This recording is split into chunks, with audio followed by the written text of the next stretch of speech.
don't know what happened there to our intro. It just decided to stop on a very quick part of it that looks kind of rough there. I don't know what happened. And we also lost Bigby, my co-host. So some things kind of broke for us as we went live here. But you know what? That's the beauty of doing a live show. He's joining us right now, so he'll be coming back here in 2 seconds, I think. So hey, everybody, welcome to the show. I am Christopher, aka the Bronze Age Nerd. Thank you for joining us amid our technical difficulties. I am joined by my co-host. That is Brian, aka Bigby McFly, the comic book guy. And you're watching Best Coast Comics.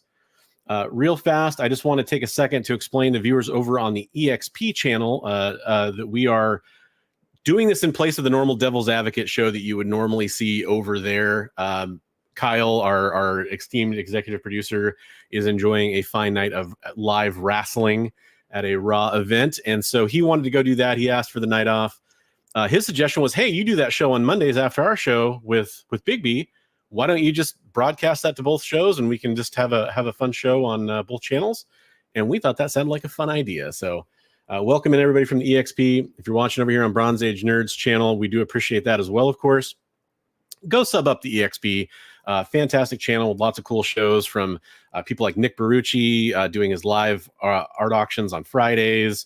You got Mint Hunter Comics does claim sales on there. You'll see Bueller over there occasionally. I was watching Rock and Robbie from the Pop Culture Philosophers on the channel earlier today. Henri, Compin, lots of cool creators and community folks over there. So I recommend checking it out. I definitely recommend going and subbing up that channel. Bigby, how are you doing tonight, man? I'm doing good. Other than at the last second, everything decided to tweak out. That was crazy. I was like, I don't know if it was like, did I drop internet or what happened, but it just like stopped. The thing that you said you had a thing where it said something went wrong. That just happened to me. Then it said that the recording, because you enabled local recordings or something. It said recording's not working. So, I don't know. Interesting. That might be part of it. It's not supposed to have local recording on, but hey, maybe that's our little gremlin we have working in the machine today. Well, hey, but, if something happens and one of us drops out due to technical reasons, maybe it's a StreamYard issue, the software we're using to stream to you, we'll get through it and we'll deal with it. Real fast, we do want to say hi to the people that jumped into the chat. GT Key Comic has been in here holding it down.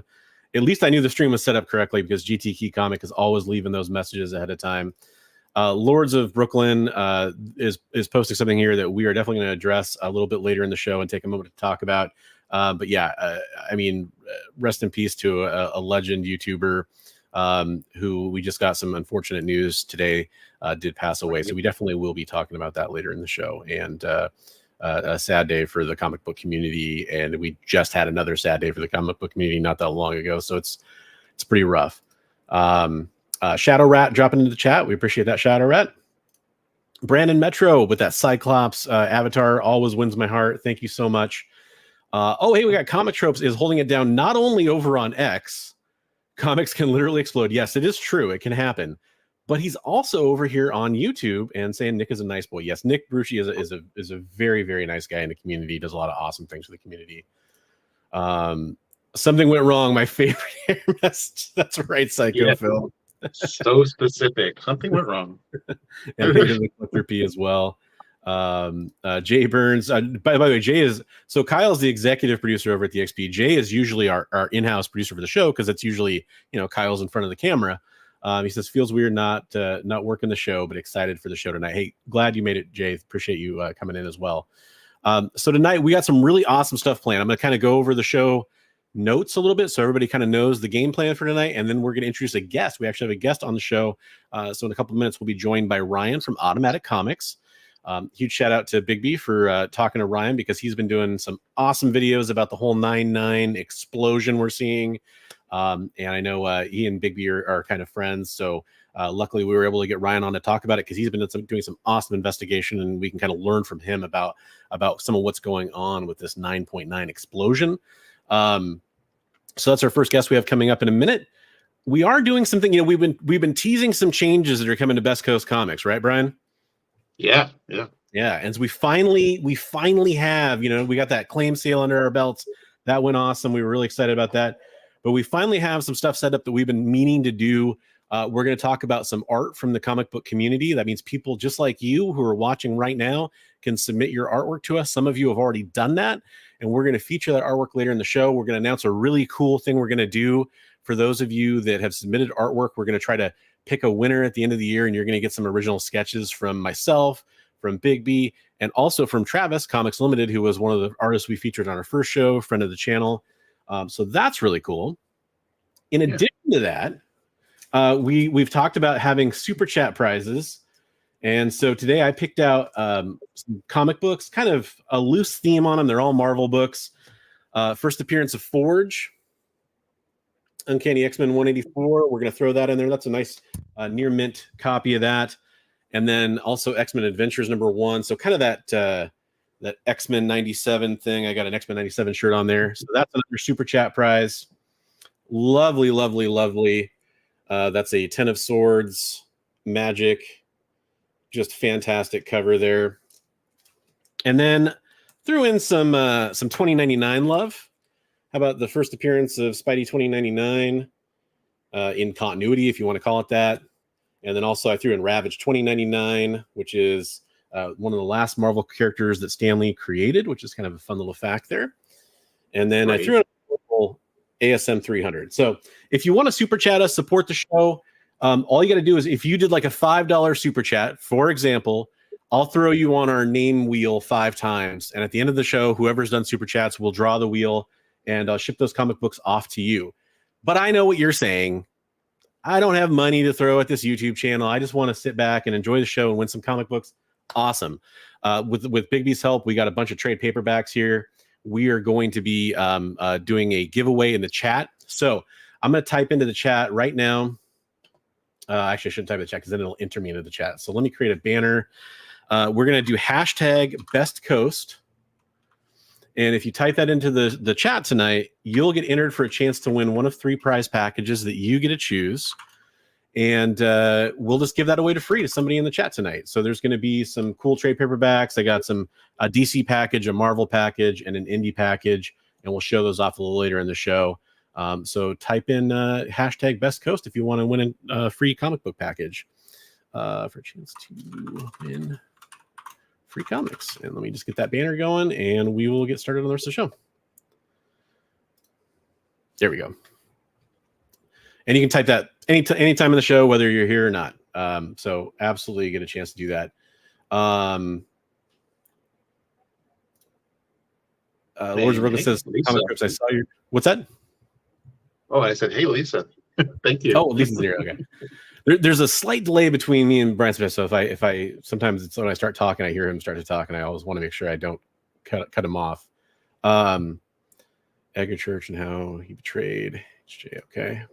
Buddy in the house. What's up? Got Kamikaze, another friend of the channel. Lorena's back. We love having Lorena over here. Thanks for joining us. And we got Barlord. And we got this really awesome YouTuber, Automatic Comics, in the house as well.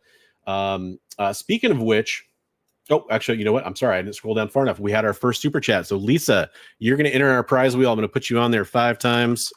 And so you have 5 entries into the prize package. Thanks for that support. We do appreciate that. So it's an entry for every $1? Yeah, 1 entry for every $1 you do. So that's 5 places on the wheel. That's the way I should say that.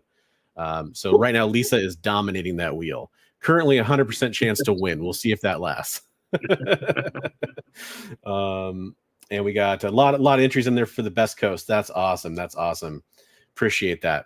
Okay, so our first topic that we're going to talk about tonight, it's a pretty big deal that's been going on.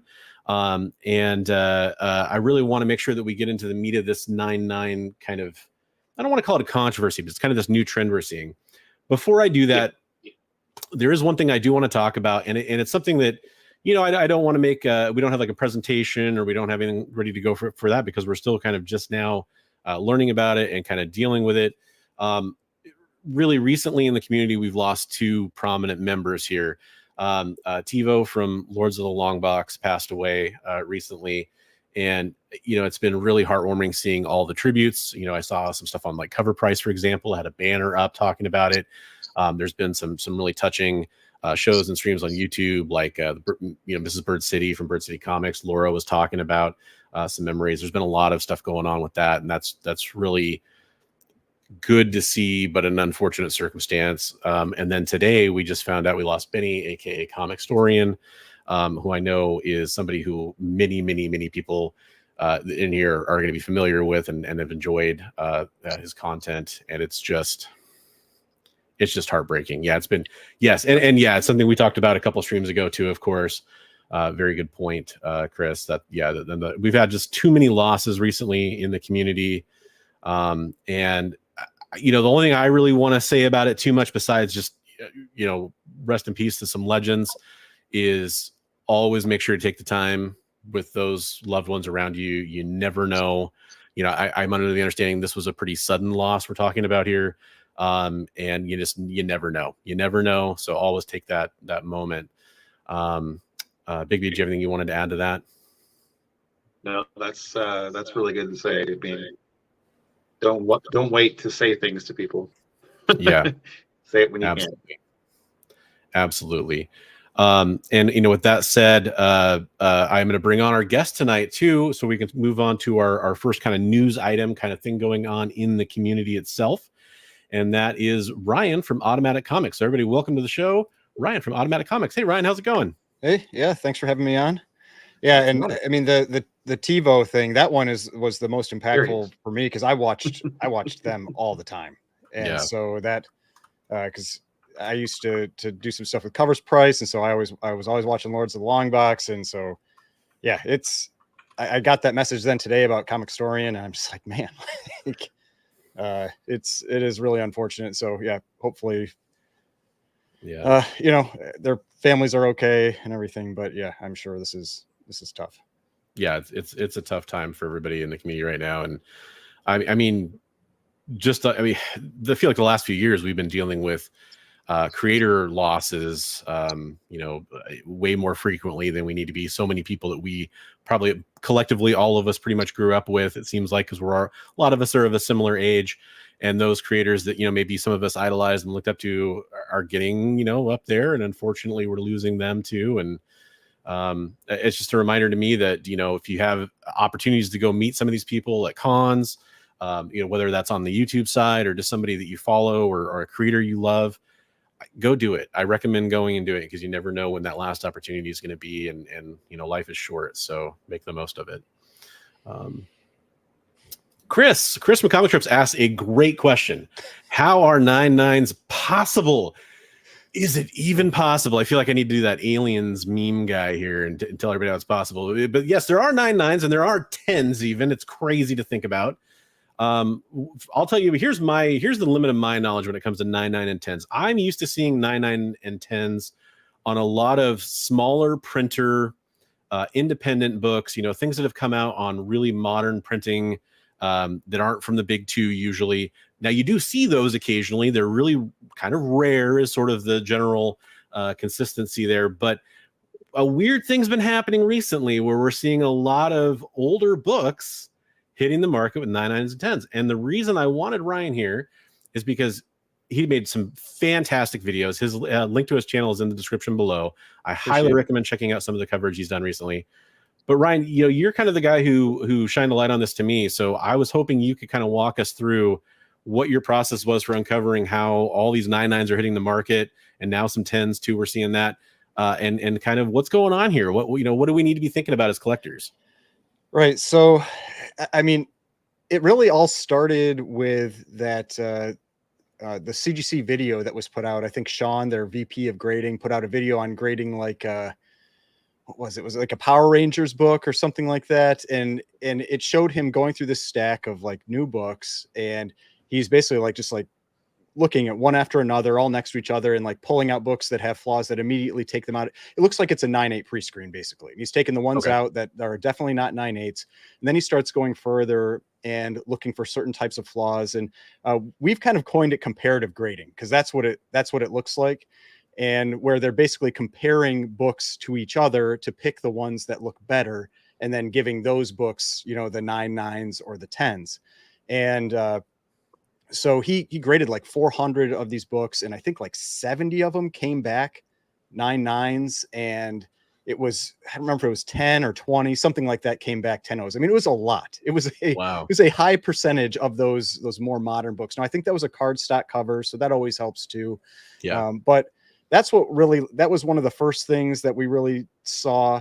There was also that interview that Manu and West Coast Avengers did with Matt Nelson, where it came up in conversation, where Matt Nelson made a comment about, like, oh, like we might do a 9.9 pre-screen.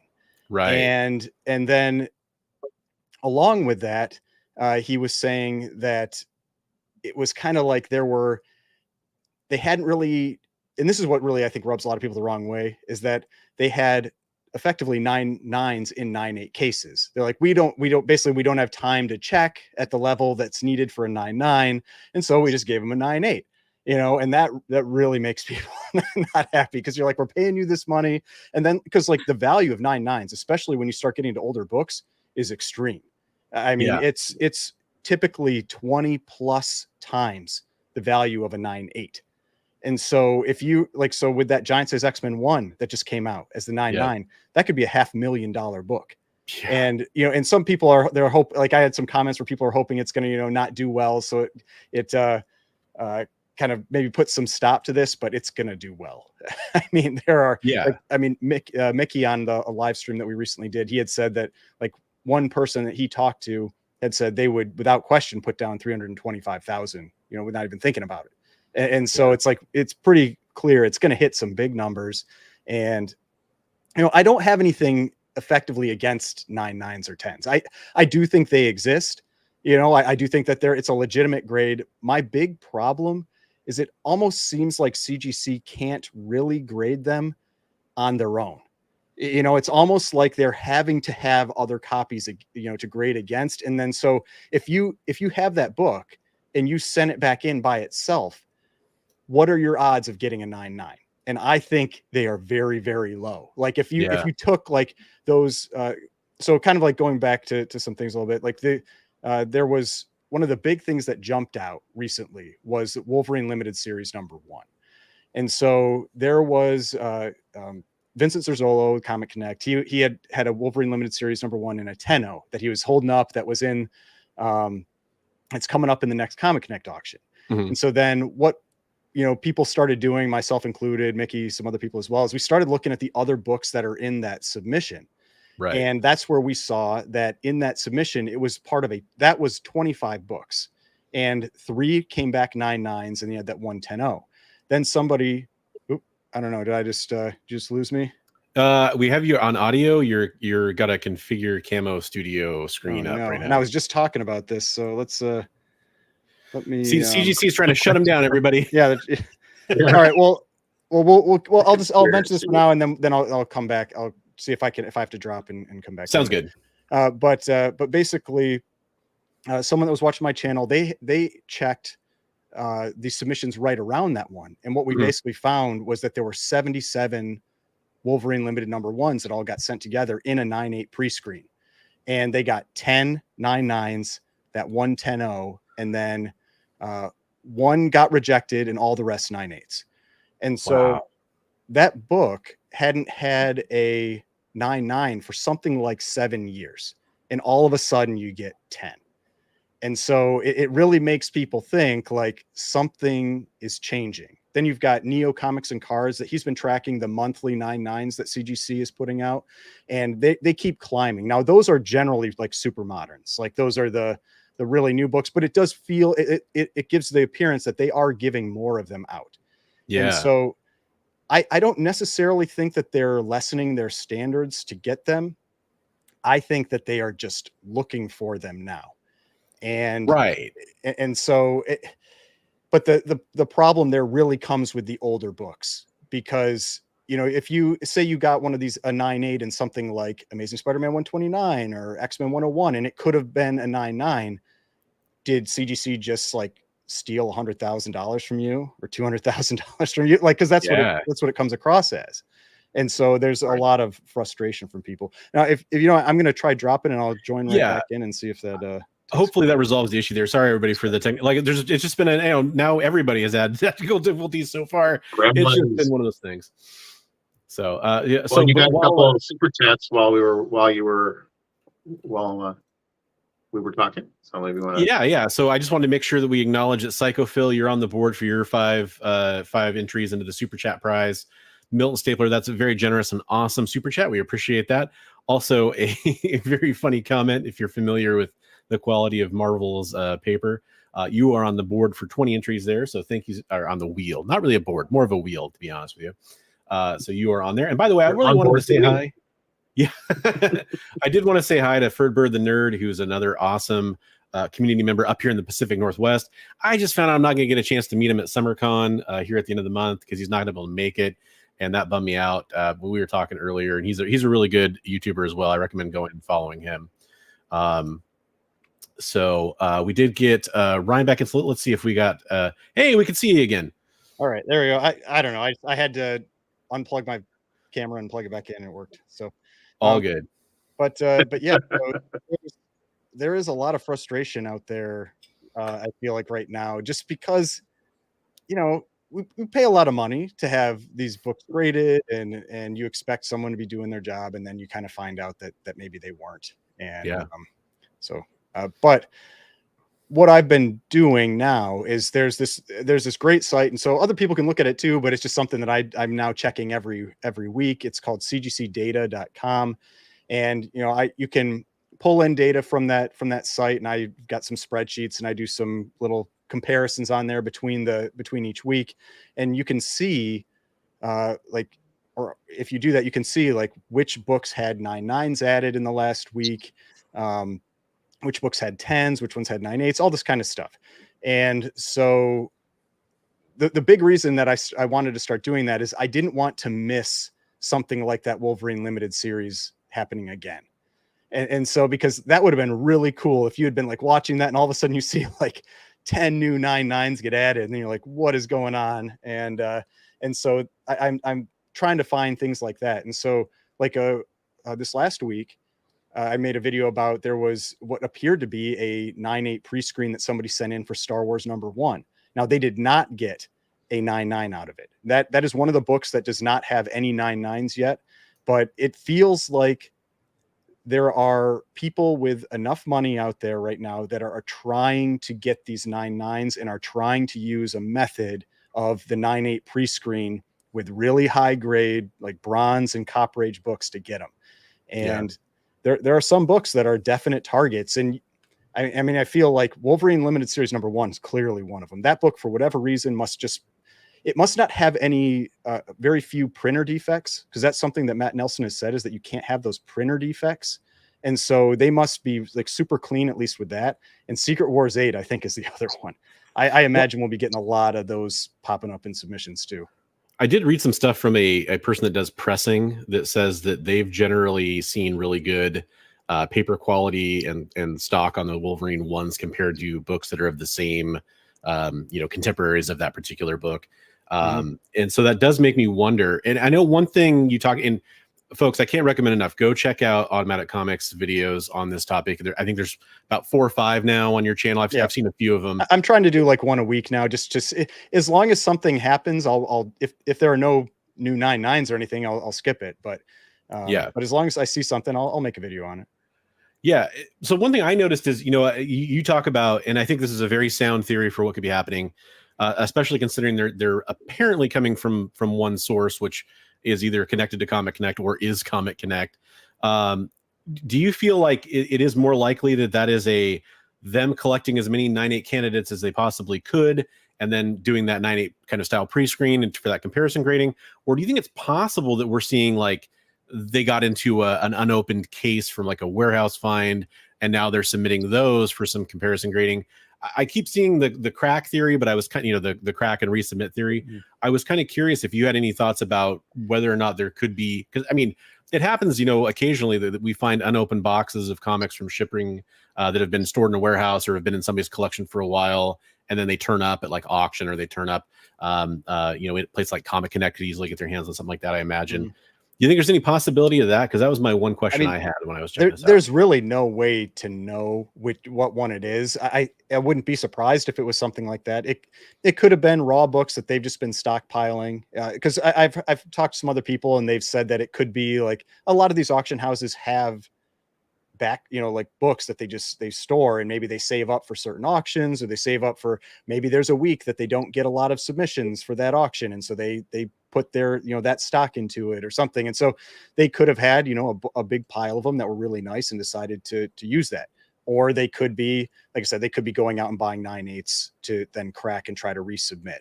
But yeah. I mean, a lot of 9/8 still have very obvious like spine ticks or damage to especially bindery areas. So it's not like you can just take, I don't think you can just take like a random 25 9/8 and send them in and expect you're going to get a 9/9. I think it does legitimately need to be pretty good books, because I mean, I know I saw like a comment in there about like pay to play, and that's part of the problem is it gives that perception. Like sure. Perception is a big deal, and just because they're going to like this auction house right now, it's like it gives that perception whether it's real or not. And but I mean, just from what I know about like Matt Nelson and how all the people that have talked with him and know him and everything, like I don't think he's doing anything shady. Like I think he seems like a nice guy, like a legit guy. I feel like he really likes comics, and I don't think he's like, oh, let's make it easier to get 9/9s. I mean, I really think they weren't looking for them, which isn't better. It's like, that's also bad. Like it's a bad look, right? But I mean, to me, the important thing at this stage is following it and then just knowing that this is a possibility. Because if you are someone that has those like 9/9s or, even 9/8s to a lesser extent from that era, just know that your books are potentially at risk of having a bunch more of them come to market. And that, like, and the way I feel it, like it's going to be, is that if you're one of those people that gets a 9/9, you're probably going to sell it pretty quick.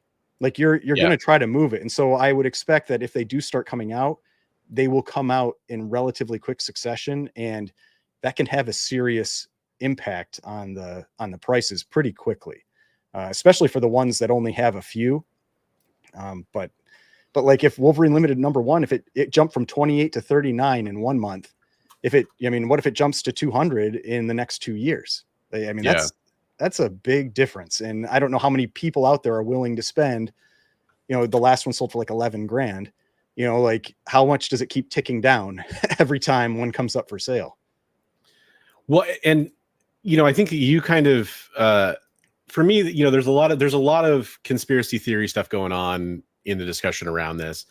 And I tend to be a little bit more on your side, that I don't think it's necessarily intentionally malicious in any kind of way. It doesn't strike me as that. But the thing that I've noticed, and I think that you mentioned part of one of this element of this in one of your videos, is that there was this focus on 9/8 for such a long time. And it almost, that seemed a little artificial, that there was so much focus on a 9/8 grade.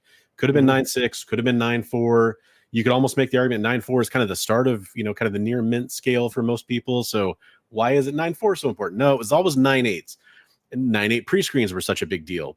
And then it feels like, there were more 9/9s at one point for some vintage comics earlier in CGC's history. And then we didn't see them as often for a long time. And now obviously they've returned kind of in a roaring fashion. So it does seem like, either they're grading, teaching to how their graders should grade has maybe changed, or there's been a different direction of saying like, hey, we're not catching 9/9s that we know are going out there in 9/8 holders. And there's been some kind of course adjustment there, perhaps. I mean, I think that something I heard you say on one of your videos that I kind of want to echo is that, it seems like that it's good that we are getting more 9/9s. If they were out there, they should have been graded 9/9 all along, right? I mean, that's only good for collectors, but it's this sudden infusion that's a little suspect. Especially if you've put a lot of money into like building some 9/8 collection, like that's the type of thing that could concern you. And but yeah, I mean, I tend to shy away from conspiracy theories. So that's where I generally try to, I like to think the best of people for the most part, and I like to but I know things happen, you know, I know that there is like, I mean, there's a lot of money in these comics. And so I know that there can be things that go on, but I mean, we had the big scam. I mean, people swapping out books. I mean, stuff happens, but I do like to try to stay on the side of like just what I actually know, you know, like what I can see and what I can actually, you know, determine, and not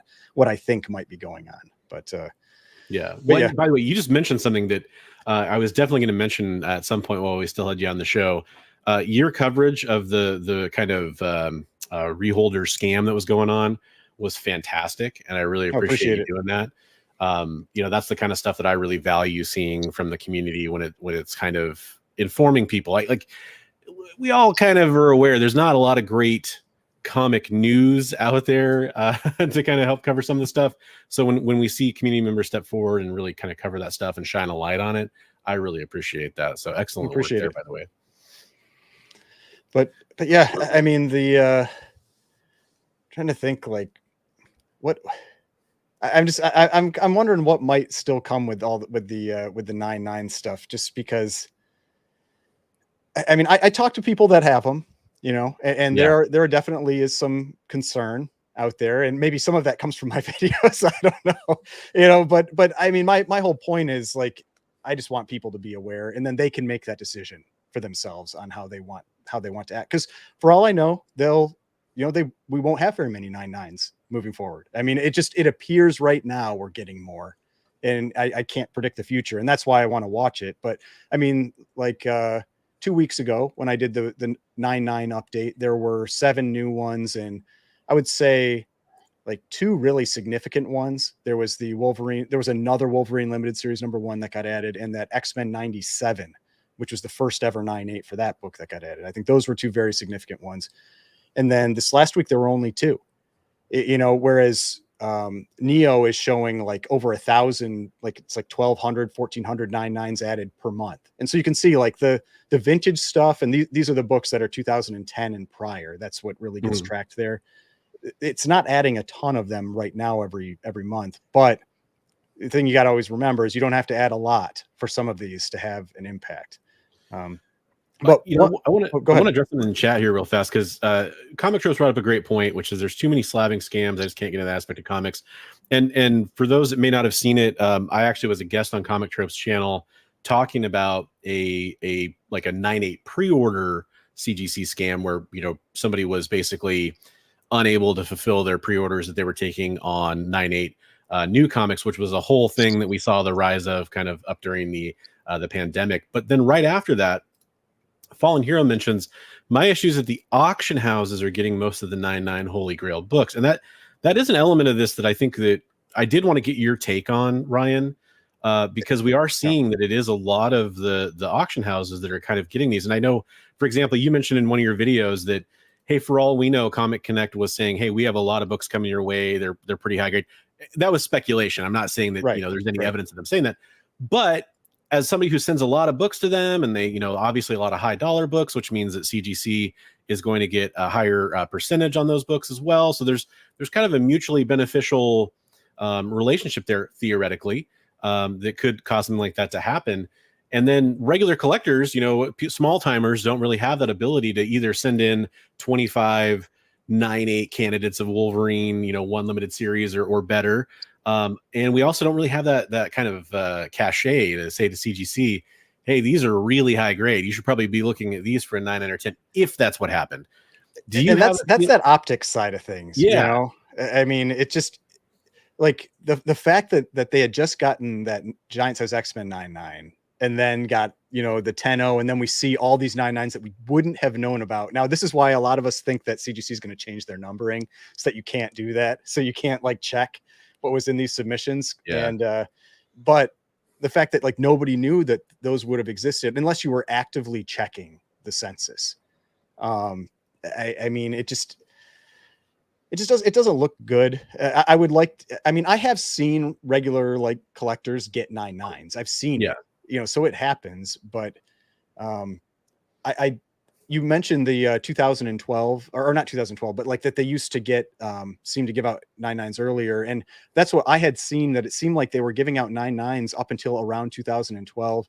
And Como Drew had mentioned that 2012 is around when the Avengers came out, and so we were wondering, like he was speculating that maybe they started getting such a rush of grading submissions starting then that maybe that's why they stopped checking for them. Because I've one of the things you can see on that CGC data site is all the 9.9s that exist, the counts at least of the 9.9s that exist up through 2010 for different books. And one of the things they give you is a date, and I believe what that date is the time the first 9.9 was given. And you'll see a lot of them are early 2000s, like a lot of them. Yeah.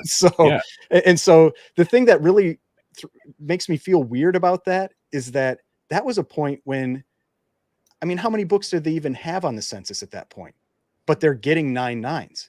And then you go 2 decades for some books like Hulk 181 and not get another one. It's like, it feels weird. Like, because at that point, like when that 9.9 Hulk 181 came on, there were probably only at 100 of them graded, and one of them happens to be a 9.9, and now we're at, I don't know, like 16,000 or something on the census, and it's still only one. There's certain things that just it feels inconsistent, but I feel like that's kind of the risk you take too, dealing with that level of grade, because I call it fringe collecting. I mean, there's not a lot of people that are going to collect that type of book, and there's not a lot of people that can afford to collect that type of book, especially for the keys. I mean, when you're talking about moderns where a 9.9 might be like $250 and the 9.8 is $80, not a big deal. But when it's the 9.9 goes for 20 times what a multi-$1,000 book goes for, it's a different level of collector or buyer that's getting into that. Yeah, 100%. I mean, and it's a different stratosphere. I mean, you talk about those kind of like investors more than anything else, is kind of what I picture when I think of that. Unless they do happen to just be kind of a really niche collector and they want that ultimate high grade. And there are definitely collectors out there that feel that way. Brandon wants to know what that purple thing is behind you, Ryan. Oh, it's a Gengar. My niece got it for me, and so I put it up there. So that's awesome. Gengar. I've got the Chainsaw Man, and then Pochita, the little Chainsaw Man's little demon guy. So, nice. I watch a lot of anime, so. Yeah, it's definitely one of those things where I think we're seeing a lot of adjustments to the collectibles market in terms of that's just a lot of value being shifted around. It's changing the landscape of what's out there. So, ultimately, your point is like, which it's good to just kind of sit back and watch, and you plan on updating us on some of the movements we're seeing there. The other good thing about it, I know somebody was talking to chat, like, kind of essentially, why are we looking at this so much? It's like, well, it's a huge change to the landscape of the value of some of these collectibles. And now you're giving people the tools to kind of go check for themselves and go check on these things and see what's going on. And that leads to more informed buyers, which to me is a very important form of transparency. It's something I've always talked about, especially with graded collectibles. Transparency is my greatest desire, is that we had more transparency there. It'd be nice to see things like, hey, if there was a way to see an anonymous number correlating to what grader graded a comic book, for example, so we could start to see trends there. I don't think we'll ever get those things. I hope CGC tracks that type of stuff, though. Like, so maybe they like, if they have internal, I mean, I don't know. I have no idea, but yeah, you would hope that they have something that correlates the grader with the book in case there's any issue. But I don't. Yeah. And I will give Matt Nelson, president of CGC, I'll give him credit. He has been going out there a little bit more and more and talking about some of these things. I know he was just on, friend of the channel, Mickey Swagglehouse. He was just on his show talking about some of the stuff going on, and he was talking about 9.9s on there, for example. So I recommend checking out that interview as well. I've been connected with Matt for a while. I'd love to get him on the show. It's something that we had talked about at one point. It was right before the reholder scam broke, and I just felt like having him on would be, I don't want to put anybody on the hot seat. I don't mind asking tough questions, but I didn't want him coming in on his back heels or something like that when he's currently trying to deal with a situation like that. So hopefully at some point I'll connect with him. We'll get him on. Maybe we'll be able to kind of loop in some of the questions that have come up based on this. If we do that, that would be fantastic. Bigby, I haven't really had the chance to get you to ask any questions. Do you have any questions you wanted to ask on this topic, or any things that you wanted to bring up with Ryan? I was just wondering, do you think it's going to be, are we going to see a lot more ghost 9.8s now with this happening? You mean on the census, like ones that look like where the counts are off? Yeah, that's why, like, to me, the census is useful in that it gives you a general idea of how many of different things are out there. But I wouldn't be like price for most grades. The 9.9s, like, you see that's like nobody's resubbing the 9.9, right? Like, you get that's staying in that case for all time. This is the 10. Yeah. Well, maybe they'll get like 25 9.9s, and try for the 10. I don't know.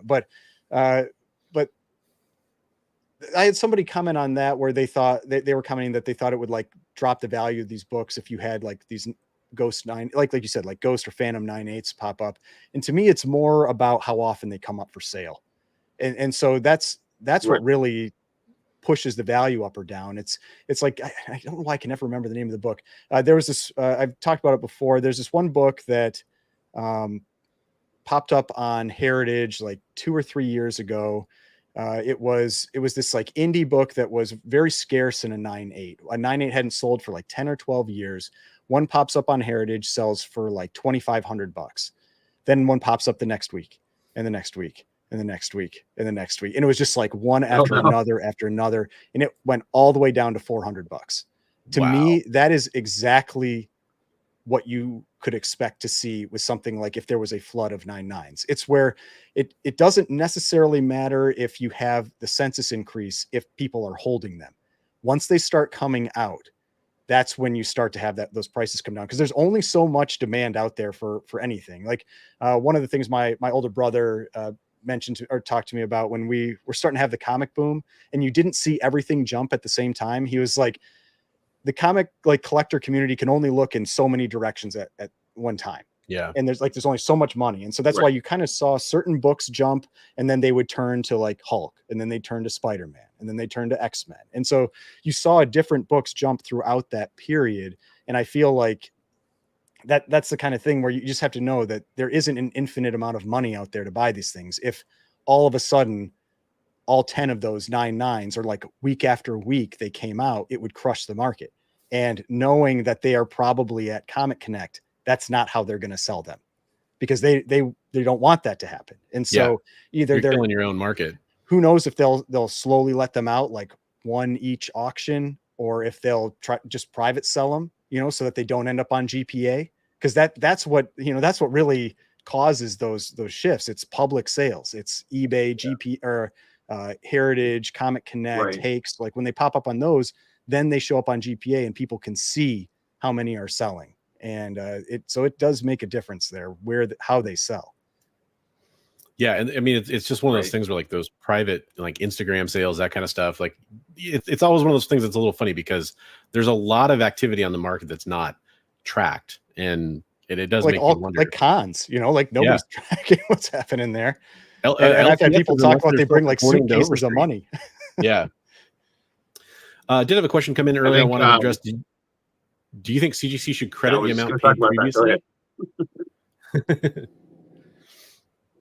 So I think maybe he's confused and thinking that it's a 9.9 pre-screen where you're sending in a 9.8 and they're cracking it. But we're talking about people cracking 9.8 slabs themselves and then sending them in to be regraded. Right, but there is a good point here that if you think that if CGC is potentially giving out more 9.9s, and you have people like Matt Nelson going out there saying we think that there's 9.9s and 9.8 holders, if they do send it in and get a 9.9, it's kind of a good point. I mean, should they have maybe be graded at 9.9 in the first time at the first grading period? Right, absolutely. Yeah, I mean, that would be really difficult to prove. Like that, like, because basically because it wouldn't be that the person that had it graded, like it would almost need to be the person that had it graded the first time is the one that got screwed out of this or whatever you want to say. But the next person could claim they're like, oh, I had it pressed again. I had a little more work done to it. I mean, that's almost impossible to prove in my mind. But well, and you'd imagine even Comic Connect with if they're, again, allegedly, if they're cracking out a bunch of these, they're probably having them extremely well professionally pressed and then sent off for grading anyway. Why wouldn't you at that point? Just because you could I end would up think with so. you could end up with some wrinkles just from having it in the holder for 10 plus years or something like that.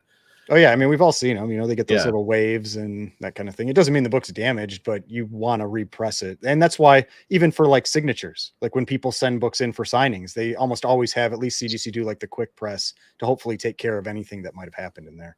Yeah, 100%.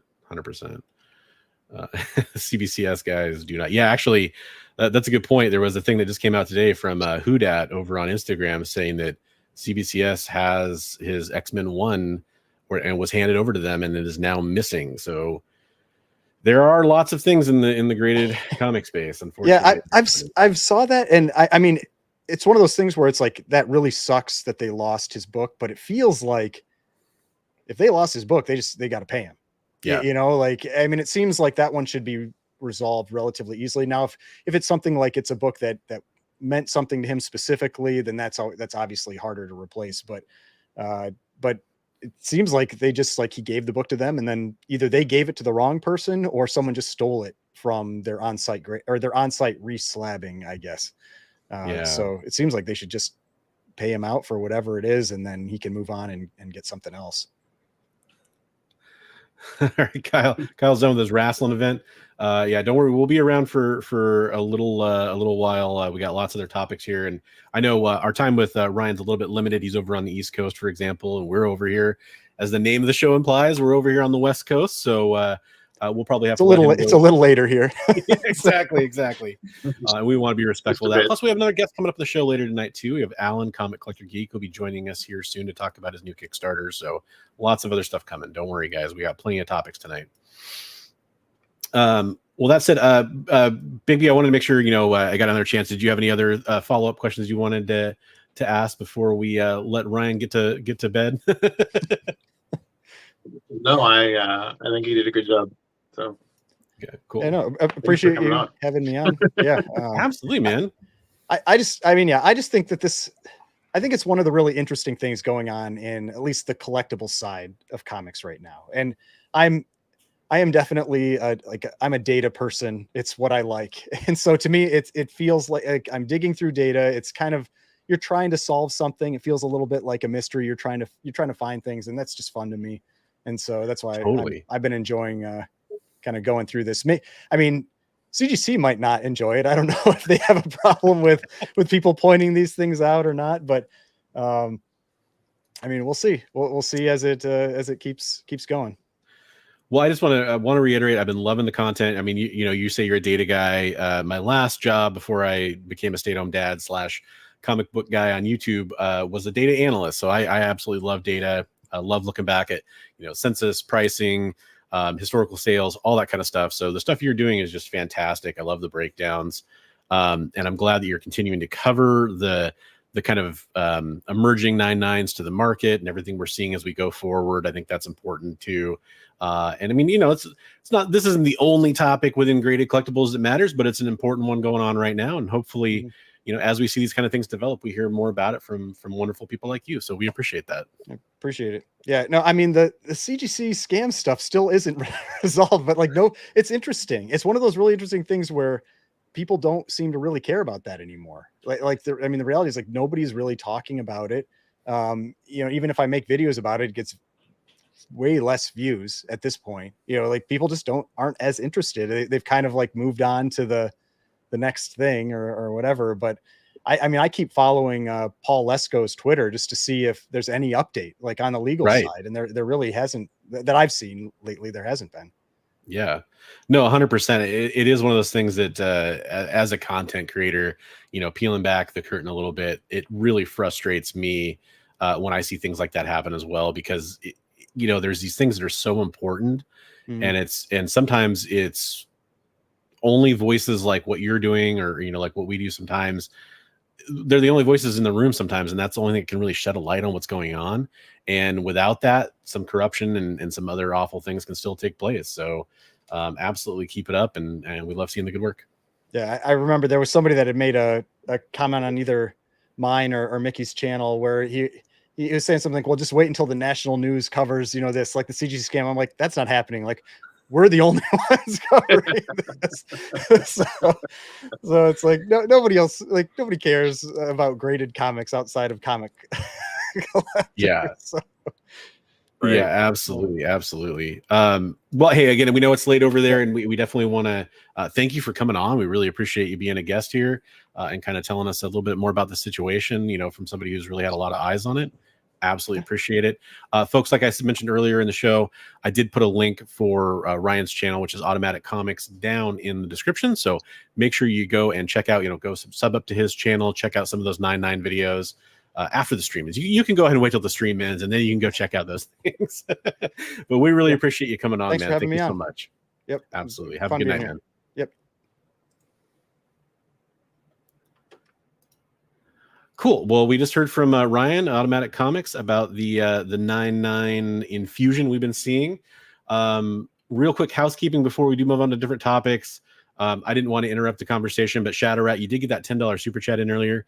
I got you on the wheel. Don't worry. All those spots are there for you. Good luck tonight on the super chat giveaway we have going on. We have more people in the room. You might want to reiterate what that is. I was just going to go through. I'll say hi to the new joiners we've had, new people that have newly joined the chat. If you're wondering what the super chat prize is, at the end of the night, right before we end the stream, we'll do a giveaway. For everybody that super chatted, every $1 you enter in the super chat gets you one spin on the wheel, one spot on the wheel. We're giving away, it's a kind of a collection of comics. Got that gorgeous Ten of Swords magic cover there. Absolutely beautiful. We're doing a couple 2099 books. Kind of mid-grade, because these are notorious. I don't know if I can show that off. They're notorious for those spine ticks on that cardstock. A lot of them got bent over on newsstands or even at, and this is a newsstand for what it's worth. But that's the Ravage 2099, the last character I believe that Stan Lee created for Marvel Comics. And we got Spidey 2099 #1. That's in there as well. If you want Spidey 2099, you gotta have Spider-Man 300. We got the foil reprint of that there, the facsimile. And then the two cool books that I really wanted to kind of highlight because we talk about X-Men 97 on this show. Wearing my X-Men 97 shirt right now. Got X-Men Adventures #1, which started it all. Kind of, sort of the first appearance of Morph, sort of. Depends on if you think he's changeling or not, I guess. And then the first appearance of Forge. That's Uncanny X-Men 184. That's a near mint copy of that, actually. Great book, but Forge obviously played a huge part in the X-Men 97 show. So that was kind of the theme. Get some cool Marvel books. And then we've got 3 different prize packages to choose from. If you want to just win some free comic books without doing a super chat, we also want to give you some stuff.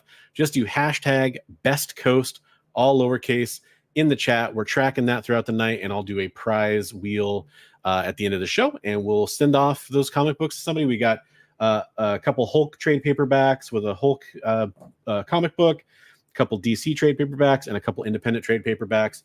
All of them have a raw book with them, and we'll let you choose at the end of the night which one of those you want, or we'll choose for you, or let the chat choose if you decide to go to sleep between now and then. You shouldn't, because we're awesome, but sometimes it happens. You got to work early in the morning. And then real fast, I just want to say hi to those new people in the chat. Joe in the chat here as well. We appreciate that, Joe. Thanks for stopping by. Absolutely. Cosmic Rob, I highlighted one of your comments earlier, but we do want to say hi to you. Got Late Night Comics. Talking about it is cheaper to do the 9.6 pre-screen. I've actually done that before. I've done the 9.6 pre-screen. So Chad K crack a bunch of 9.6s and then send them in for the 9.9 the 9.8 pre-screen. Yeah, there's that too. The thing I was thinking about is, because I've done the 9.6 pre-screen, is I kind of went like, these books I'm submitting, they're still worth it if they're a 9.6. Like, I'm not going to do a 9.8 pre-screen. I'm going to do a 9.6, and I would say like 80% of them still came back 9.8 or better, but just 9.8s. I've never gotten a 9.9 personally, but that's something that Ryan was saying in his video when the guy did the apparent Star Wars one. Those were like $3,500 to $4,000 books. So when they sent in a huge quantity and they struck out. That was quite a bit of money down the drain. Yeah. And we got Promiscuous Time Traveler here. Did you already talk about the video title? Yeah, Kyle, we did just talk about that with Ryan. If that was the primary reason you were here, we'd love to have you for the rest of the show, but I totally understand if you want to kind of rewind and check out that part. I completely understand. So Lord of Brooklyn, we did talk about here, at least on this stream, we talked about Comic Storian.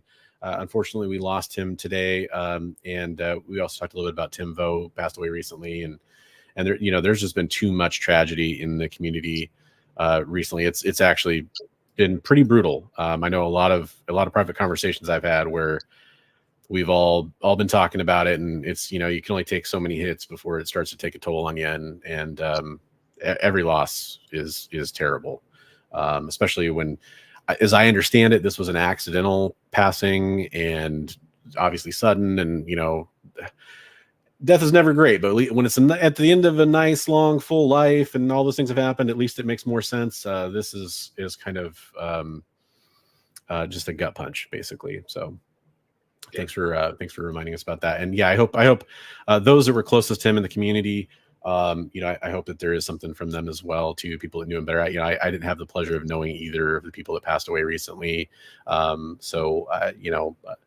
I can only offer my condolences to those that did, and it's a tragic passing. I enjoyed his content, Comic Storian.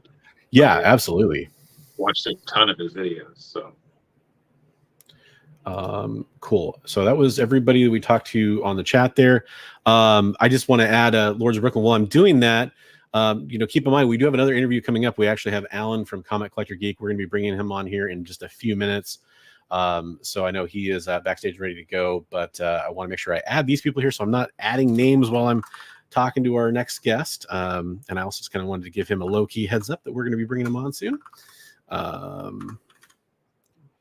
Lords of Brooklyn. And let me ready, get Alan. We do appreciate super chats. All right. And that's gonna be a fun prize wheel, man. There's so many entries on this one already. It's jam-packed. That's really cool.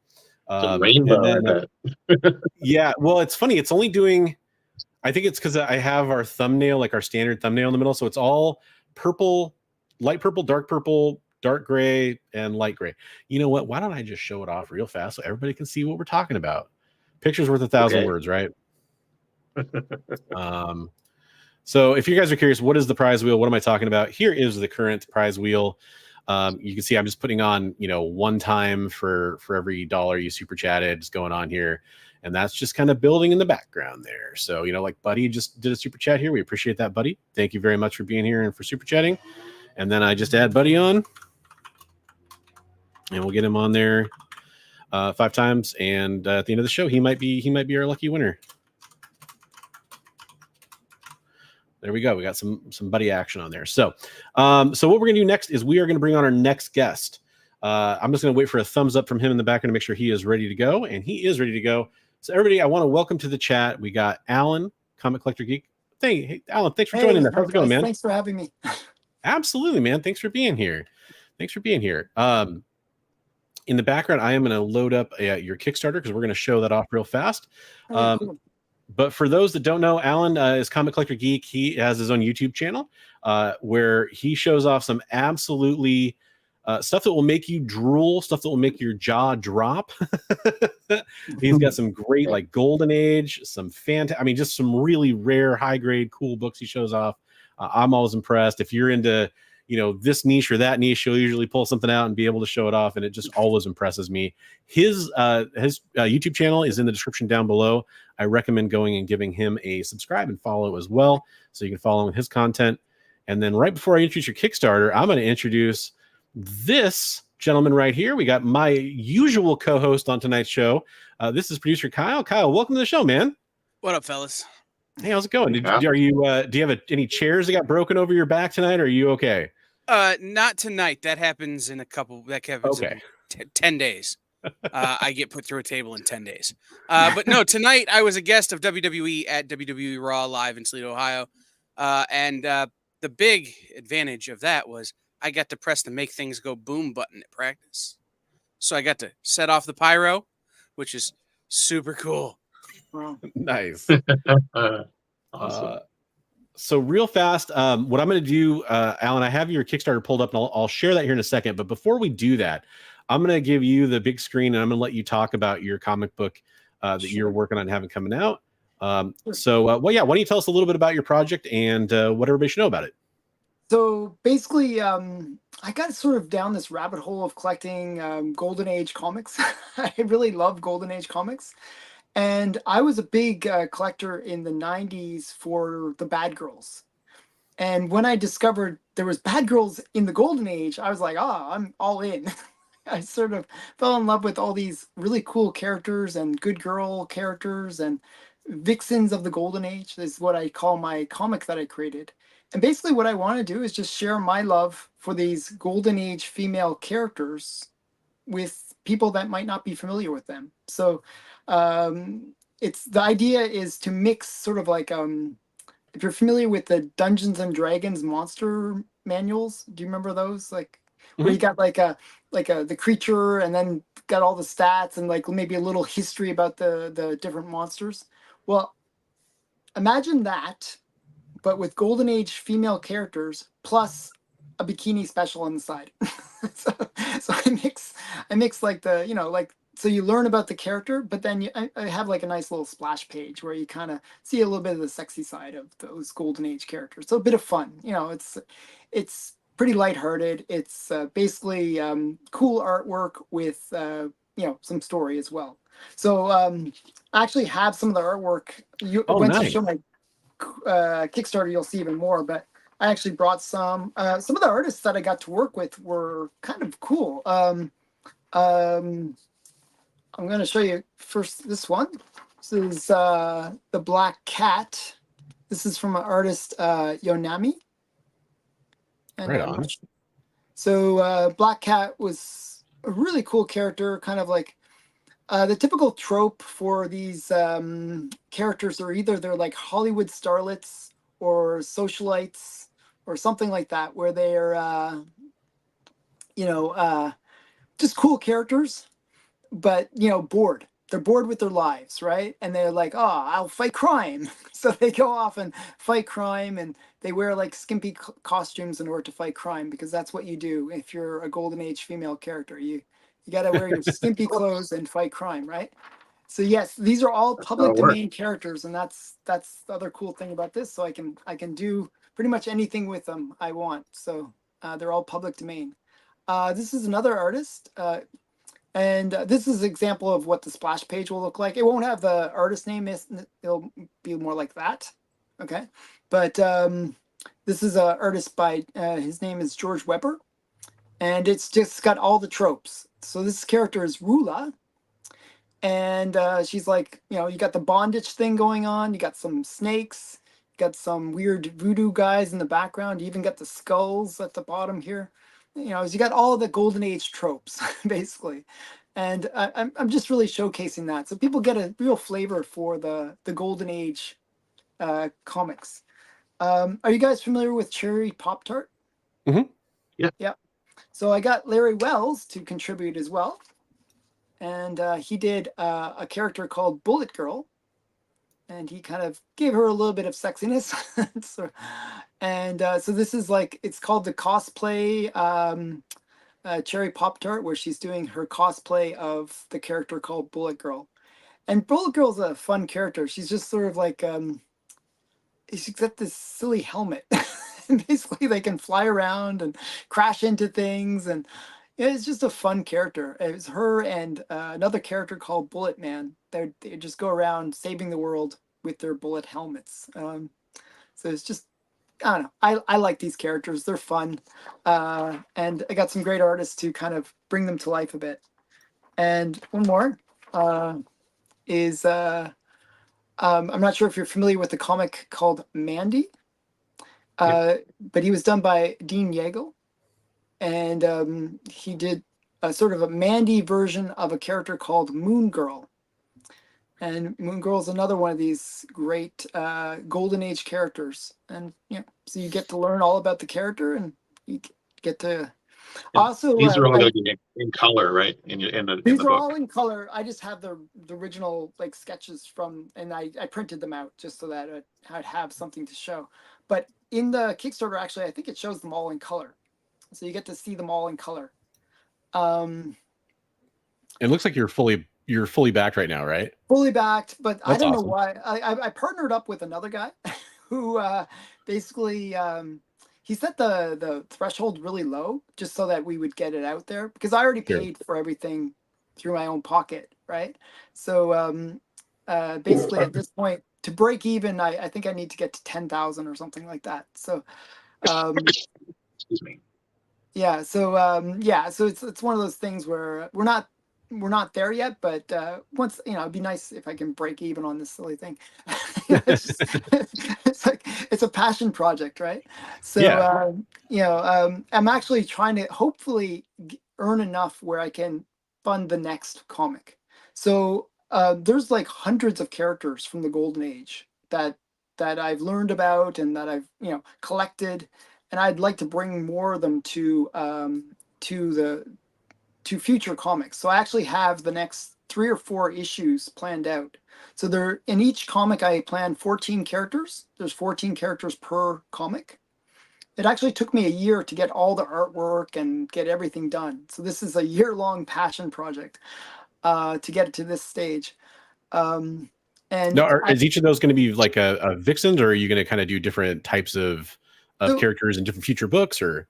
Yeah, it's going to be more. I like the female characters personally, but I might have some with some of the male superheroes that might have gotten kind of forgotten, or maybe even some of the genres like horror, pre-code horror. I mean, and crime and all those things, and sort of show some of the tropes of those different genres. But if you watch my channel, you'll notice that I generally favor the good girl, the good girl art. So yeah, I'll probably the next few. It depends on how successful this is. If it's super successful, I'll do pretty much everything. It's an actual comic with pinup is the way to think of it. So the it's not like a typical comic. As I said, it's a mixture of the monster manual plus bikini swimsuits. Kind of like the official handbook of the Marvel Universe, where they would have the character and description, and then but you're going to have a pinup page as well, right? Yeah, that's basically the concept. Yeah, I like that concept because it's you can do a lot with it in terms of this kind of thing where my goal is just to introduce these characters. I'm not trying to retell new stories or anything like that. Just introduce the characters so people get a sense of them. If people really like them, though, what I might do is individual books about each character, where it's more of a focus as well. So there's a lot I can do. I mean, yeah, I have lots of ideas. I'm just wanting to see if the first idea actually lands in terms of people embracing it as well. Well, I mean, you're only a few days in the campaign. Looks like you're off to a pretty good start. You got a lot of time left on the campaign to keep. Yeah, keep getting this some backing. is really day 3. Like, yeah. So that's cool. And by the way, for those wondering, I was just gonna say I do have a link for the Kickstarter down in the description as well. If you want to go check it out, if you want to back on the show or something like that, just so you don't lose it or just bookmark it or whatever it is. Go ahead, Bigby. Sorry. I was gonna say, do you have a promotional deal right now or something with the? Or if they order during a certain time frame, or just over the weekend, so I think it's over actually. So, but if you watch the Kickstarter, there are actually going to be some pretty cool drops that are happening throughout the month. So we'll have like really limited editions that are going to come out with different artists. So one of the artists that we actually just I just got the artwork fine, like even as this is happening, like it's really supposed to be done in terms of all the artwork, I'm still getting the finals from some of the artists. Well, one of the artists that we worked with was the one that does the artwork for My Little Pony. And so she did a character called Sky Girl, which was a Matt Baker character. And it's really cute. It's just such a cute Sky Girl. It's like over the top cuteness. Nice. So it's going to be fun. Is the idea. So we got some really great artists that we're working with, and if this gets really well funded, I have some bigger artists that I'm trying to pull in. I've been trying to like get some Zerdies and some other, like the Adam Hughes kind of level artists as well involved. So yeah, it's all about whether or not it's successful. So I've been sure. Yeah. Well, we wish you the best of luck on it, man. I mean, the thing I always like seeing, I'm a big proponent of getting out there and actually carrying out your dream and making a comic book and getting your feet in the door in the industry and that kind of stuff. And you're combining it with something that's a passion of yours. Just from the little I know of your channel, I've seen tons of that kind of artwork on there. You have a big passion for that era. And so it seems like a perfect, match. Sometimes you see these comic books come out and it's kind of like, wow, that's not what I expected, but this seems like a match made there. So I really am excited to see you having some success already, and wishing you luck on the rest of the campaign. That's awesome. Yeah, I think it'll be fun. That's the ultimate thing, and I hope people embrace the Golden Age girls. One of the things that actually gets me really hopeful about some of these Golden Age girls is, have you heard about what's going on with Taylor Swift? Depends. It seems like there's always something going on with Taylor Swift. So I think I heard the Blonde Phantom.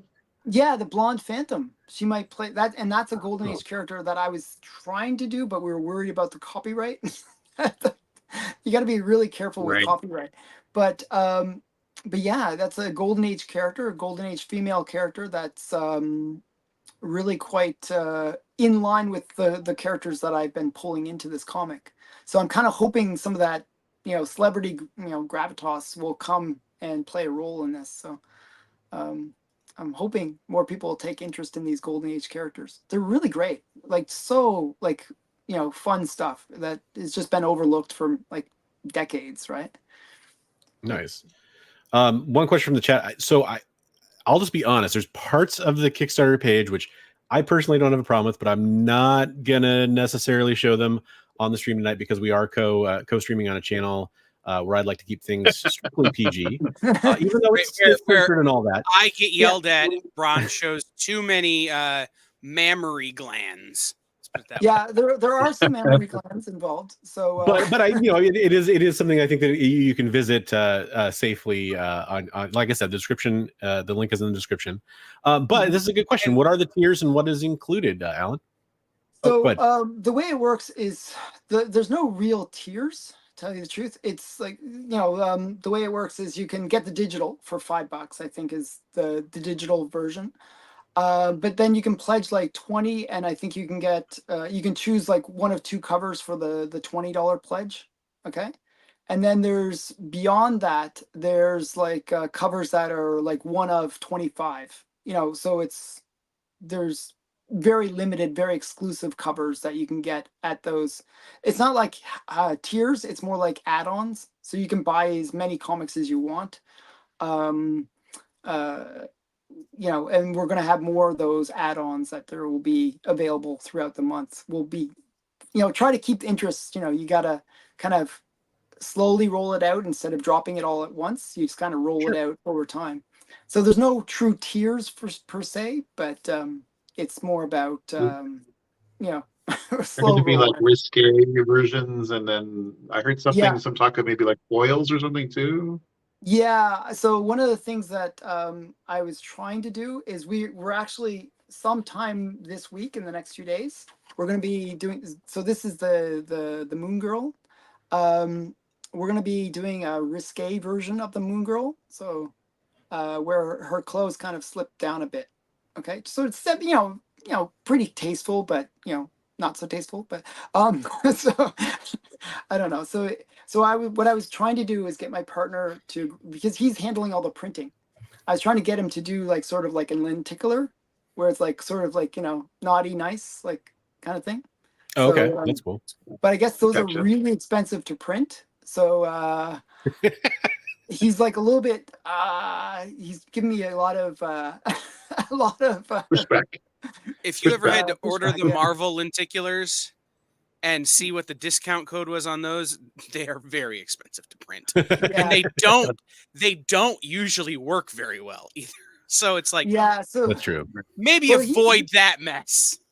Yeah. So Although I'll give you can I give you a suggestion? Maybe that's cheaper. Do you remember that Robin cover where you had the pull tab at the bottom and the Robin move? So it's you pull it down or you turn That'd be it kind of like funny, in the actually. pens. Yeah. The pen, So- yeah. If you could do that.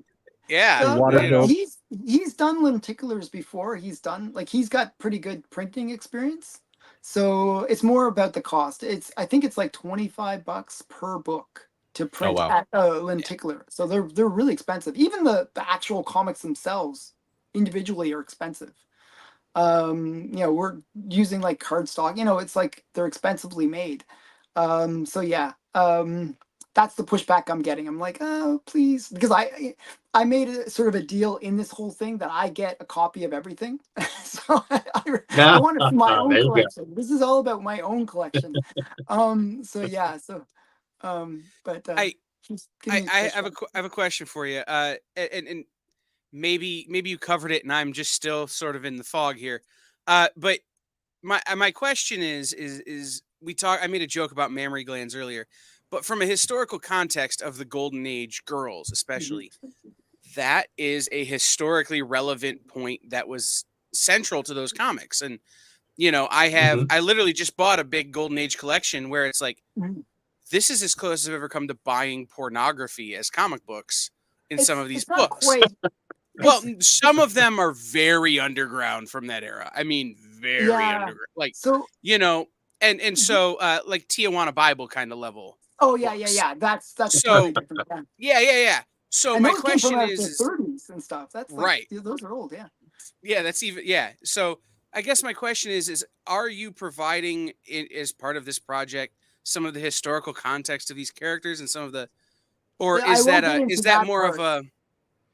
But okay. It's more like it's very brief. Like I it's really one page devoted to like the synopsis of the character, and then one page for the pinup.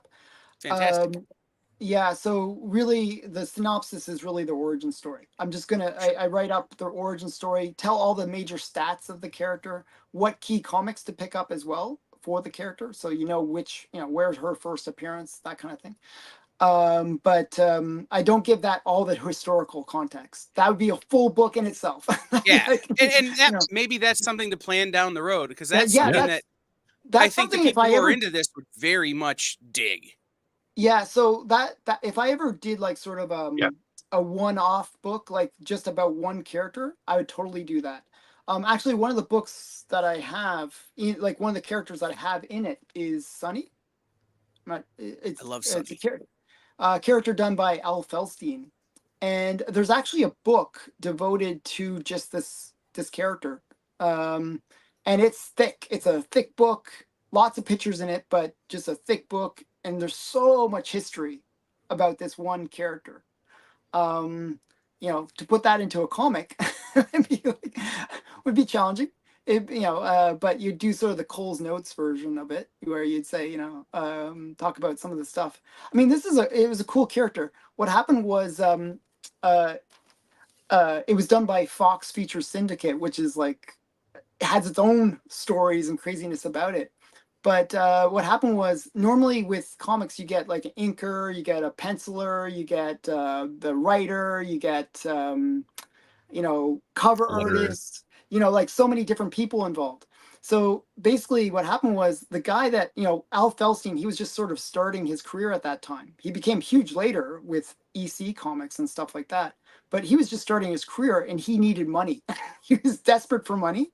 So he was like, oh yeah, I got all the people. I'll hire all those people. And then he did it all himself. He did everything. And that's how he, could kind of get enough money to pay for his wife. And, it was just, it's a really cool story. So all the artwork is his stuff. All the inking is all, everything is done by him. All the coloring is done by him. And it's just, you can really show that he put everything into it. And he tried to make it as sexy and fun as possible. So it's just really great. Like the interiors, like if you like the cover, the interiors are just as great all the way through. It's just a really, really brilliant comic. So that's why I showcased it in my comic, because I think it's a cool one. Yeah, no, that's really cool. And I mean, one thing I wanted to point out Looks like you did get some new backing even within the show, so that's awesome. Like I said, folks, description down below does have the link both to Alan's channel if you want to go see. I am serious. The man could impress you with all kinds of crazy comic books and will often do so on his channel. There is very few times that I have felt quite as humbled looking at somebody's just the vastness of their Golden Age collection as I do looking at Alan's. But not only that, you can also go check out the link to the Kickstarter as well and go check it out and see if it's something you want to back and support, or at least, you know, maybe you just discuss it in your groups where you talk about comic books coming out to help support a comic book creator. Exactly. Yeah. Yeah. Awesome. Well, did anybody else have any questions for Alan before we move on to our next topic on the show? I do. I have one. Cool. I have one more, and it's sparked by the Al Felstein conversation. There are a lot of names from the Golden Age who worked especially in the pre-code horror and some of this that not a lot of modern comic collectors know. Right? Yeah. Not a lot of these guys get proper cred, especially, you know, in an era where everybody wants to talk about a Jim Lee or a Todd McFarlane or a whoever, who, in my opinion, in some cases couldn't hold a candle to some of these guys who literally did every stitch of the book, you know, down to, in some cases, binding the things.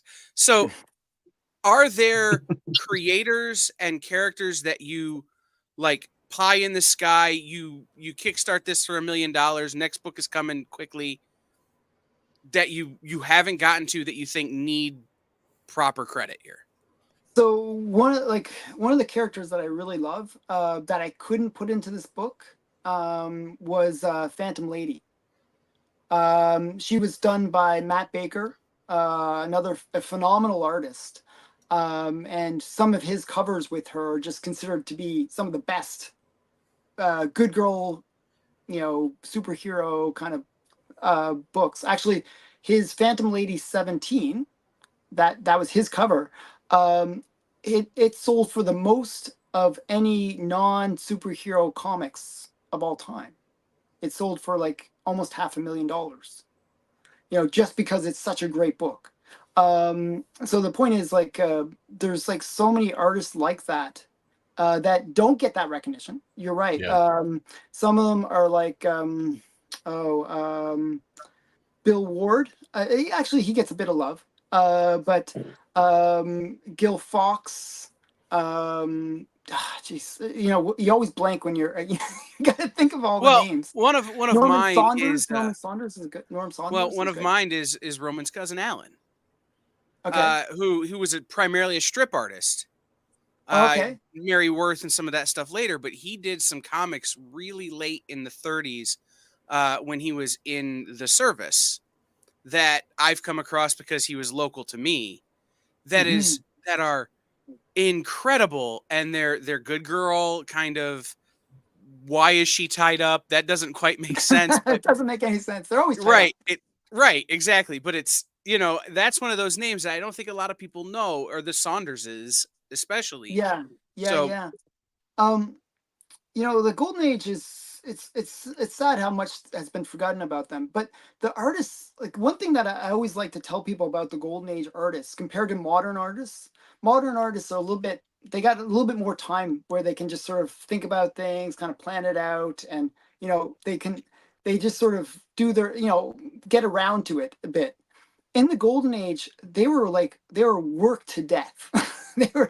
they had very little respect for the artists back then, and they were just worked. But the good thing about that is, because they were worked so hard and they had to produce so much, they really honed their craft. And the work that they were producing was it's like so far above what you see nowadays in a way. There's like just so much more depth. Like, if you look at a Matt Baker, you can really see what I'm talking about, where you normally you get like a comic nowadays and maybe you got that surface level story that's being told by the characters interacting.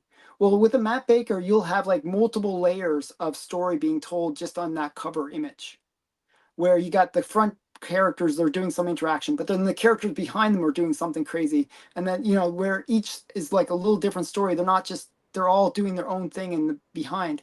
And it's just like brilliant. There's just so much story being told within one image. You they say a picture's worth 1,000 words. Well, in the golden age, it was like 10,000 words. it's just, and it's just, that's why I love golden age stuff. It's just, it's so much more intricate and, brilliant. So right yeah, on. maybe the more proper modern analogy to the golden age artists are what happened with mangaka now. Artists who make manga who are just essentially chained to their desk. Yeah. Right. They are worked to the point of starvation, and because they can't turn the stuff out fast enough. It's in such demand that they can't work fast enough. And it's really similar in terms of fine-tuning their craft, finely honed works of art, and understanding storytelling on a molecular level almost. Yeah, I mean, it's crazy. I mean, I feel bad for the artists ultimately, but it's sort of like, did you ever hear the story of the guy that did Uncle Scrooge, like Carl Burks? He didn't even know that he was famous. He was loved by people that collected his artwork, but he didn't know. He was just grinding it out, just submitting it and hoping for the best. And nobody told him. Like, he was just being like, he was just doing his job, and he was like a brilliant artist and brilliant creator. It's good and bad, because we got the best out of them, and we got more prolific artists as a result. But you kind of feel bad for them in some ways too, right? So yeah, 100%. Well, Alan, I'm excited about this project. Thank you. For those that didn't catch it in the beginning, it's called Vixens of the Golden Age. It's a pinup comic book. Kickstarter is going right now. You've got definitely a little time left to back, but hey, why wait? Go check it out. At least bookmark it, and get your finances in order. And when it's time, go ahead and back if you're wanting to, because it does look like a cool project. Sounds like there's some cool potentials for spinoffs down the road that Alan has planned, which sounds really fun. And I'm serious. If you have a passion for that kind of golden age stuff, which because I'm a very nostalgic collector, I never really had a passion for the golden age, but hearing other people's passion and the history of comics, that's what gets me excited about it. So stuff like this is really cool. And I'm glad that you're doing something like this. And I'm glad, like I said before, I'm glad you're following your dream on this. That's really awesome, man. Yeah, thank you. And thanks for giving me the opportunity to tell people about my my comic. I really do appreciate it. 100%, man. 100%. Yeah. And we wish you the best of luck on the campaign. I know Kickstarter goals are always a little nebulous, but it sounds like you're about halfway for where you were really at least hoping to get to. So hopefully some of this coverage helps you kind of get out there a little bit more. It'd be nice to be break even on something like this. Yeah, 100%. And I'll make sure and share out the campaign again, like through my social media and stuff later this week as well, too, to kind of give it some extra coverage. We'll probably follow up on it too in the next Best Coast Comics. And the good thing is, because it is Kickstarter, even if you pledge now, you don't pay until August 8th is when. So it's just a placeholder. So you get to keep something until it actually it has the final day, and then your card gets charged. So that's a good thing. For sure. Gives you time. Yeah, plenty of time there, and go check it out. Like I said, it's in the description down below if you want to click the link. Alan, once again, thanks for joining us and sharing this project with us. We really appreciate it, man. Okay, bye. Have a good one. Thanks, Alan. That's awesome. I always love seeing that kind of passion come through. It's what can still get me excited about comics, even though I'm kind of in my own niche. Hey, Immortal Biggie Shack, thanks for listening and joining us in the chat as well. We appreciate it. Thanks to everybody here. We got a nice big group of people here. We got lots of fun topics still we're going to talk about. Well, I shouldn't say fun topics. We have lots of interesting topics to talk about. The next one that we're going to discuss, there was actually an article that came out about Frank Miller. It was an interview in Vanity Fair. And this is interesting to me. I don't know that we're going to spend a ton of time on this, but I did want to at least bring it up because one of the things, Bigby, when you and I started this Best Coast Comics series, one of the early things we both identified that we wanted to talk about was mental health. And we wanted to talk about trying to not just necessarily be positive, but also just being willing to talk about some of the things that kind of live in the dark corners of our minds sometimes, right? And kind of willing to give people a space where they can talk about that stuff and really have some support, I guess is the best way to put it. So this article came out from Vanity Fair. It's an interview with Frank Miller, obviously legendary comic creator. We talked about Wolverine 1 limited series earlier with Automatic Comics. Well, Frank Miller is kind of the mastermind behind the artwork of that, and not to mention Sin City and so many wonderful things that he's done. Of course, Daredevil, lots to talk about here. But there has been this kind of the weird thing going on with Frank Miller for a while now, and to the point where I hate to say it, but I guess I kind of just wrote off Frank Miller to a certain extent, as far as like I respected his legacy, but I wasn't really interested in anything coming out from him necessarily personally. Go ahead, Kyle.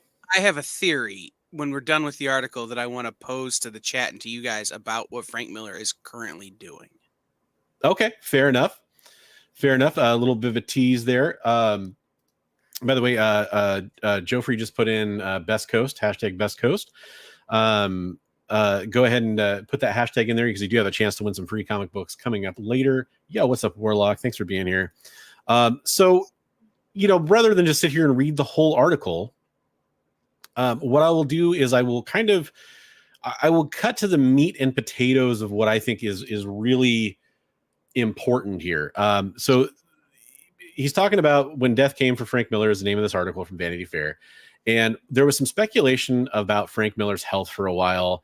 I actually took it as sort of fact that I thought Frank Miller had cancer at one point. I thought that's what was going on with him medically.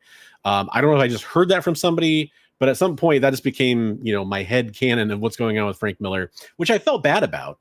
Of course, I don't want anybody to deal with cancer. I've had plenty of people in my own personal life that have been victims of cancer, and I hate it. I often talk about how I support comics curing cancer. I got a sticker on my water bottle there from the awesome guys over that do charity work for the American Cancer Research. Definitely go support those guys. But what we found out from this interview, according to Frank Miller, is he actually was dealing with alcoholism. And, alcoholism is something that I think is better understood today than when I was a kid.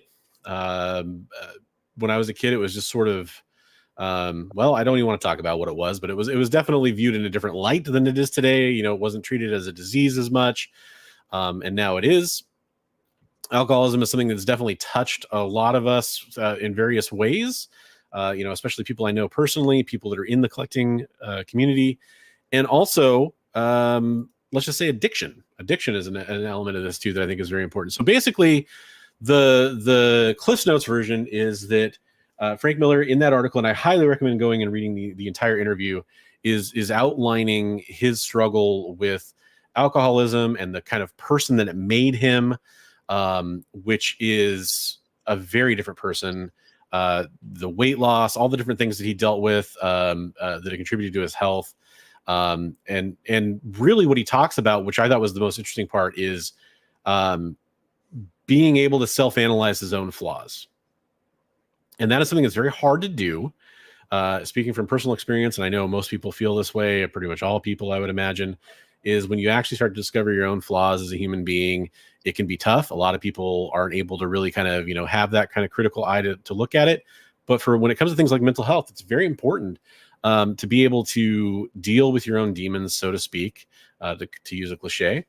But yeah, so this kind of gave me a lot more empathy for what's been going on with Frank Miller, which is strange because, even if he did have cancer or something like that, like I had suspected, I still should have had a lot of empathy for him. But I think part of it, though, is this idea that he might be in recovery now. That's what he states is going on. And that could potentially have a different direction for him in his career going forward. I would love to see some stuff from Frank Miller coming up. The other thing that comes up in this article that I did want to mention before we, turn it over to my co-host here and we kind of talk about reaction to this, is that he is talking about doing a Sin City prequel that takes place kind of in the Wild West era. So we're getting kind of an old-timey Old West story about Sin City, which I think sounds really interesting. I don't know if it will turn out to be amazing, but I'm going to be interested to follow that. Sin City to me is one of the biggest, most landmark comics of my history reading comic books. I absolutely love his use of negative space that he used in that, and just kind of the storytelling he used was phenomenal. So Hey, Lyle, thanks for being here. We appreciate that. Hey, buddy, your clean and sober date is 7/18/2000. You do the hey, dude, congratulations on that. That is really awesome. That's an awesome milestone. Glad to hear that you're continuing to win that fight. So congratulations there. All right, guys. So what was your thoughts on this interview and what's going on with Frank Miller? So I will go. You mind if I just jump in, because this is something that jump right in, buddy. maybe Frank and I have discussed this. Okay. My clean and sober date is November 15th, 2015. Congratulations. So I am, or 14. Sorry, I'm just over 9 years sober. Almost 9 years, 6 months. So it's something that I recognize in others. Yeah. When I see them having the similar behaviors that I have, especially in the situations where I've run into Frank, which is retailer events, published comic book events where everybody's drinking but about 5 of us.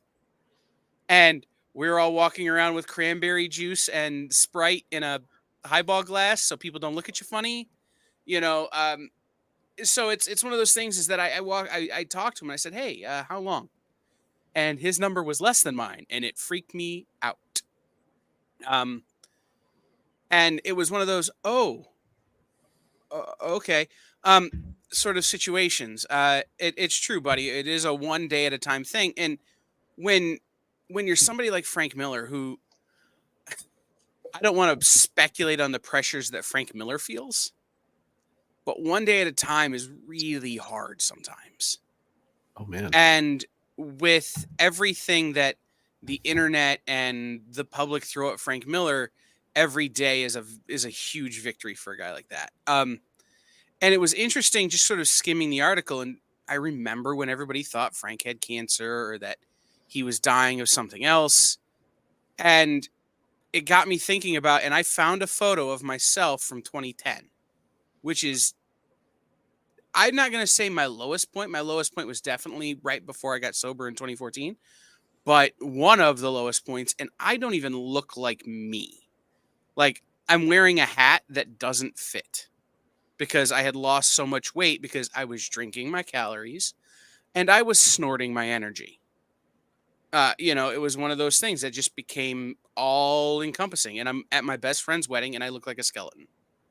And I've never looked like a skeleton, guys. I came out this size. It's, me, Bigby, Dan, Bronze, and a few others, like, could form a football team, like, kind of, So I've never been as skinny as I was then. And it eats you. And I could see it eating Frank. And now looking back, I could see it eating his talent. And I really want to see the film. I've got to figure out how to do that now because I went to wrestling instead of the movies. But the tremendous amount of, pardon my French, balls it took for him to come out and say, hey, this is my life that nobody knew about. And to do it to Vanity Fair is a really, really tough, congratulations, Luis, is a really, really tough thing to do. And that sort of self-reflection that he talks about and that kind of stuff, that's one of the steps. You have to work your steps all the time. Buddy, Luis, anybody who's done it can tell you, if you stop working the steps, that's when you fail. And part of that is self-reflection. Part of that is recognizing your flaws. Part of that is recognizing that you're not actually in control of yourself. And going back and making things right. So I know for a fact that Frank has gone back to collaborators and said, I'm sorry. I dropped the ball. I'm sorry. I didn't. Publishers, hey, I'm sorry I missed deadlines. I'm sorry. He's had to do the work. And somebody with his level of fame and his level of respect in the industry to go to somebody and say, hey, I need to apologize. That's got to be just crushing. So right. Ton of respect for this interview. Ton of respect for what he's been through and what he continues to go through. And it really does soften some of my opinions that I had of some of that work that was just not the level of Frank that I had come to expect from Frank. You know, and so I want to read the article and I want to dig into it, but shout out to his partner, his publishing partner, for stepping up and stepping in. And we all need somebody like that to go, bro, what the hell are you doing? Like, for me, it was literally my mom going, so what, you're just gonna kill yourself? Like, I don't understand. You know, seeing that having that kind of reaction, you know, snaps you out of it. And that's what happened to Frank. Is it was, what are you doing? There's still so much left. Yeah. So shout out to his publishing partner, whose name I can't remember, and to Frank for coming and talking about all this stuff, and for turning a corner and creating, in my opinion, some of the best work he's done in a long time. Now, there's some stuff that we're gonna talk about in a minute. I'm sure it's a little like, okay, a little iffy, but again, I have a theory about that. So it's this weird sort of, I don't know if anybody smoked. Has anybody ever smoked? And you got to learn how to drive without a cigarette in your mouth. You know, when you quit smoking or chew tobacco, you got to learn how to, you know, get in a car without putting a dip in and spitting the whole time you drive. Like, you have to relearn how to live your life without alcohol, without drugs, without your addictions when you get clean. And it's a lot of times it's like starting over. I had to learn to do this. I was working in radio when I got sober. I had to learn to go on the air and talk without being loaded. And it was hard. So it's this respect for Frank for figuring out how to go back and be Frank Miller again. Definitely. Comic journey for you, it would be, can your hands be on YouTube without a cigarette in them? It would be hard. I get it. 100%. How about you, Bigby? What was your reaction on this article and this interview with Frank Miller and kind of his new direction he's taking?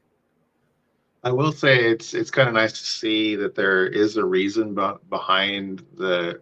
It was very apparent to me the decline in his artwork from some of his, you know, his amazing stuff that he did on, you know, on Daredevil and on Dark Knight Returns to some of the stuff he was doing recently.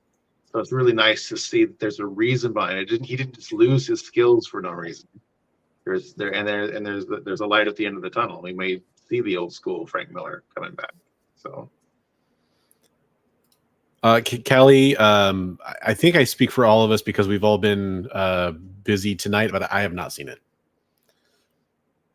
The film, and no, I didn't have the opportunity. Yeah. Vinny, thanks for joining the show. I just wanted to acknowledge you in the chat there. Thanks for being here. We appreciate it. And E-Man's World of Geek, another great YouTuber and content creator out there. Glad he's here. Along with CJ, by the way, I did mention that he's got his own channel as well. You should go check him out. And Immortal Biggie Shack. Lots of great people from the community popping in here. And that doesn't just mean YouTubers. It also means all of you fine folk watching. We appreciate that. Absolutely. Oh, Neil Adams was in it. That's, yeah, makes sense. Makes sense. He's referenced in the Vanity Fair article as well. Yeah, recognizing that you have a problem is always step one, you know, and like that's the way I look at it. You know, I don't deal with alcoholism, but I have my own personal demons and addictions that I deal with, and yeah, it's recognizing that you have a problem is a big one, and also you know, again, we kind of try to focus on the mental health aspect to a certain degree. Not that any of us are really trained in that, as far as I know, but I would also say, like, despite the fact that you may be dealing with this stuff, continuing to learn how to love yourself can actually be very important. I know that sounds a little cliche or a little like you know, gooey or whatever for people, but it's pretty important to actually don't hate yourself just because you have your demons. You can hate that part of you, I guess. You know, everybody has their own process, but you aren't your problems. You can overcome those things and be somebody that's worth helping. I think that's important to know. Yeah, and that's definitely something we talked about earlier in the show too, that we did have a tragic loss. So, you know, we'll continue to our hearts will go out to like his family. it's awesome that Frank. Oh, sorry.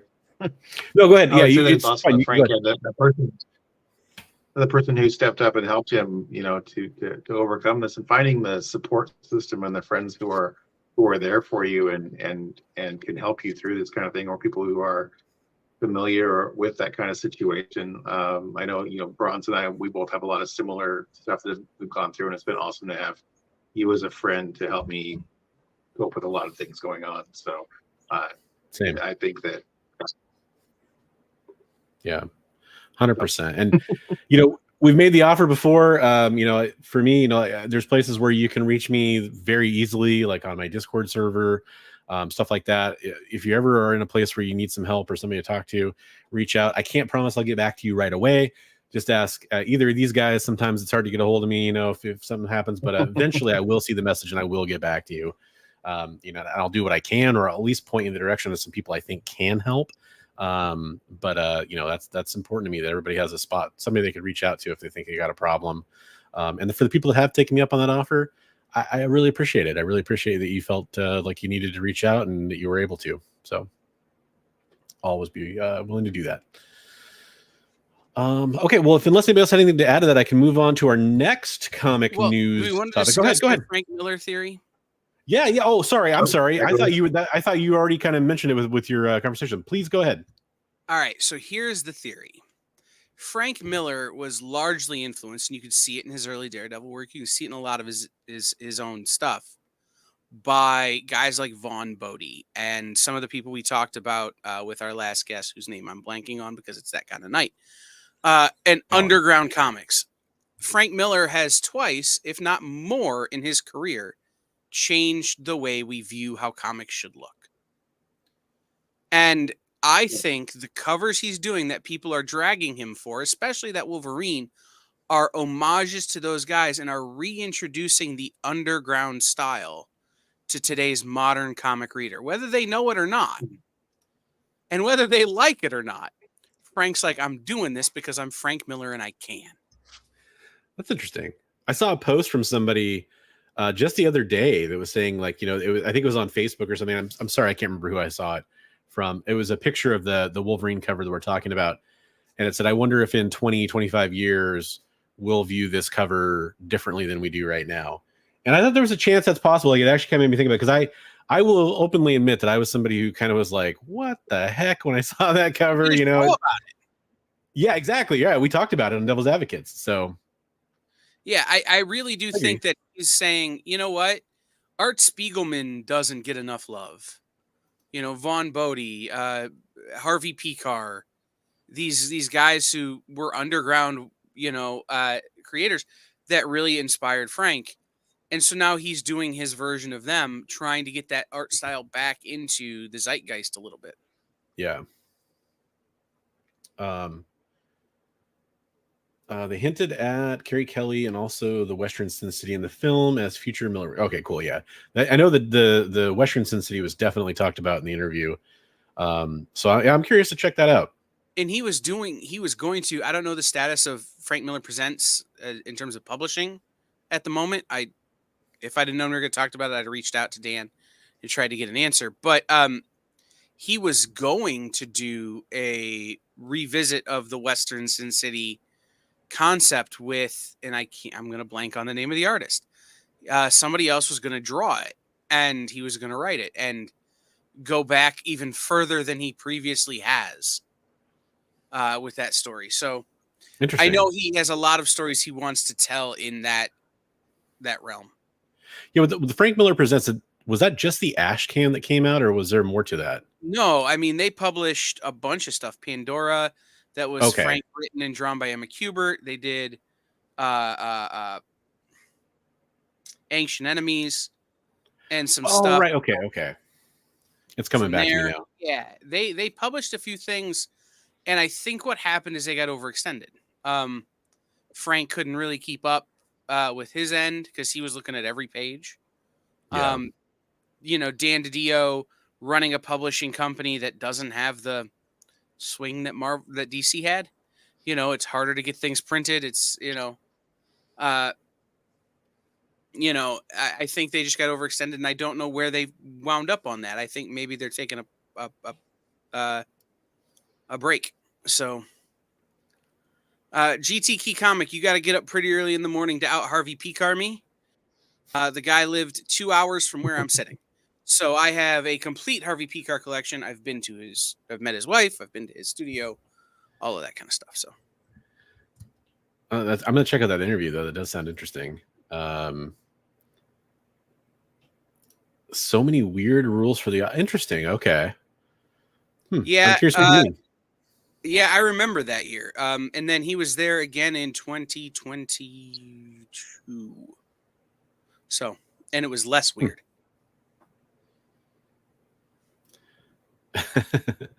Yeah, they definitely proved whoever that was wrong, because it's a landmark comic for sure. All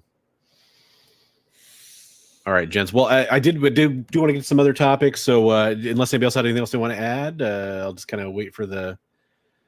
I was hoping for some kind of reaction from Bigby when I said that, but I'm getting the. Oh, do you want to say anything else? about Frank Miller and the. No, I just think we've said it. Okay. So the next thing we're going to talk about, I know at least one person in our chat is going to be extremely excited to talk about this, because it deals with AI artwork. But this is kind of this hits on a lot of things that have been going on about AI stuff recently in the art world. So I really want to talk about this.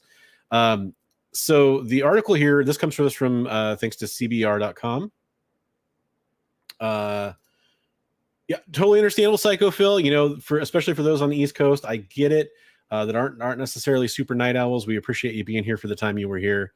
Yeah, you don't say, Comic Journey. I had no idea. But this is an article from CBR talking about and I am sorry if I pronounce his name. I've always pronounced it in my head as Yannick Paquette. I'm sorry if that's actually not the correct pronunciation. I think it's Yannick, but Paquette is right. Yannick. Okay, thank you very much. So famous, some of his Wonder Woman art is being shown here. Kind of notorious for his artwork, just a very popular artist. But what this is actually about is Adobe Photoshop and one of their products. So if you're not familiar with this, what happened is it started coming out. You see a lot of artists posting about this because it started making their rounds with artists who obviously are very tuned into the AI art issue right now.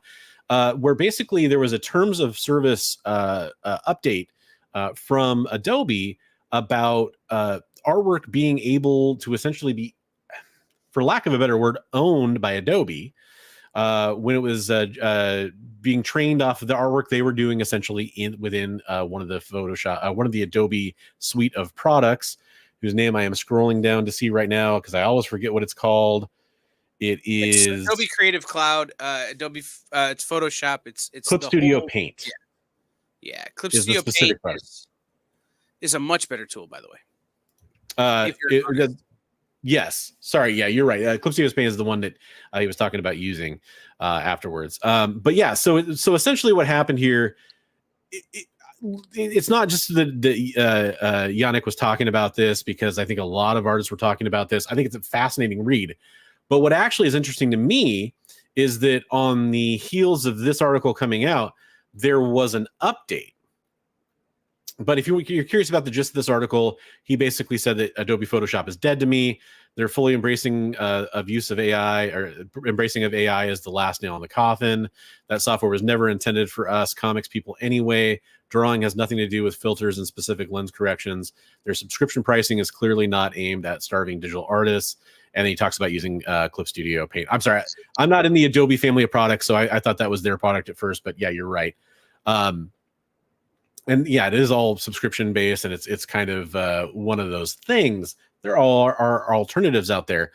But what's interesting to me is that because of this article, or because of every artist talking about it, we got an update from Adobe responding, as CBR says here, to the backlash over its new terms. And I want to read that real fast, because this to me is kind of the interesting part here. And whether or not this would have happened anyway, or whether or not this was the original intention anyway, this goes to me to tell me that this is the reason why we talk about these kind of things, why we put pressure on companies, because it does force them to respond to things that we're not viewing as favorable as the comic book community. They say we recently rolled out a reacceptance of our terms of use, which has led to concerns about what these terms are and what they mean to our customers. This has caused us to reflect on the language we use in our terms and the opportunity we have to be clear and address the concerns. Over the next few days, we will speak to our customers with a plan to roll out updated changes by June 18th. At Adobe, there is no ambiguity in our stance. Our commitment to our customers, innovating responsibly in this space. We've never trained generative AI on customer content, taken ownership of a customer's work, or allowed access to customer content beyond legal requirements, nor were we considering any of those practices as part of our recent terms of use update. That said, we agree that evolving our terms of use to reflect our commitments to our community is the right thing to do. So again, as much as it is to talk about, this one article with Yannick talking about it, which I think is important, I actually think the update is really the news thing here. And so I wanted to talk about that. Now, mentioning AI art is you're letting the floodgates loose.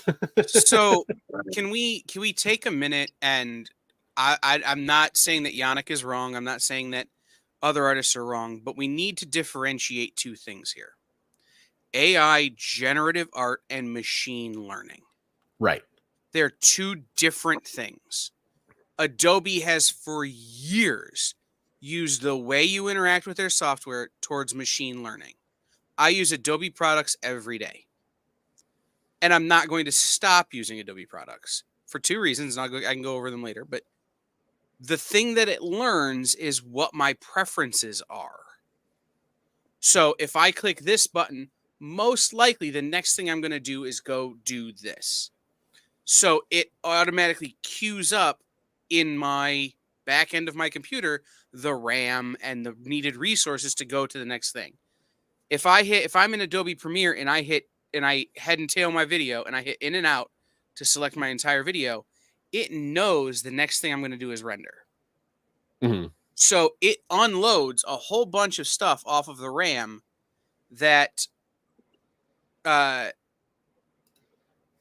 would otherwise slow down my computer. And that is a cool feature because it's learned what I do. The other thing that we need to remember is generative AI on Adobe is terrible. If you look at the Photoshop stuff, like if you wanted to generate, like if you have a picture of a table and you want to generate the rest of the table, it just turns into the table from the Last Supper where physics would not support that table. Like, it's not good.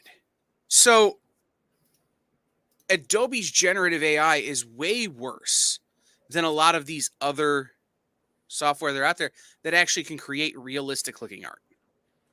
So I kind of buy what Adobe says when they've not trained their AI off of this, off of creator content. I believe that they've trained it off of existing training that's out there on the internet, which is still hugely problematic. Yeah. But even the terms of service that people are angry about was no different than the terms of service of iTunes. If you take a CD that you own and you upload it into your iTunes account, you're granting Apple a non-exclusive license to be able to pull that data in and use it to train their machine learning to identify songs based on the audio, based on the metadata. Exact same deal, but nobody's out here screaming about iTunes because it's clear that it's machine learning and not generative. So I think part of it is we're in this sort of red scare about AI that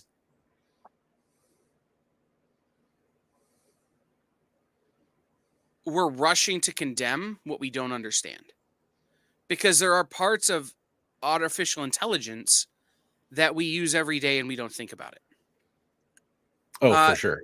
One of the other things I want to mention is Comic Journey. You can spout all you want. Try using a pirated copy. It won't work. Every time you load a piece of Adobe software, it goes out to their servers, it verifies your license, and then it allows you to load the resources. Every single time.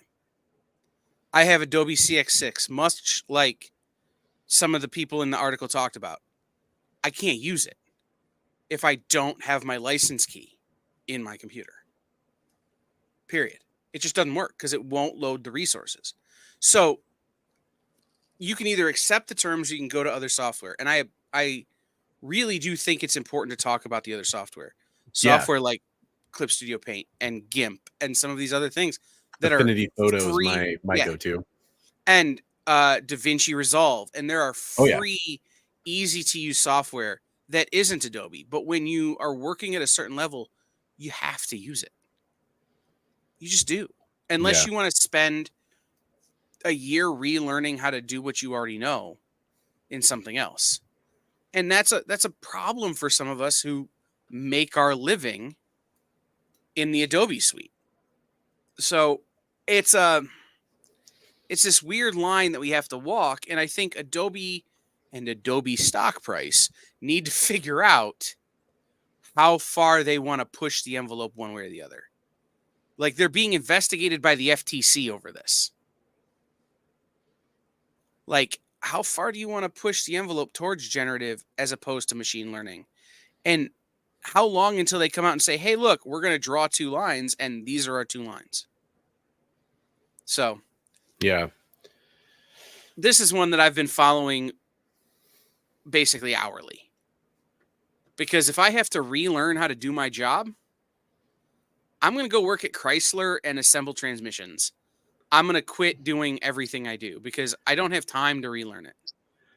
Well, I hate to inform you that they are using AI-driven robots to assemble those transmissions now.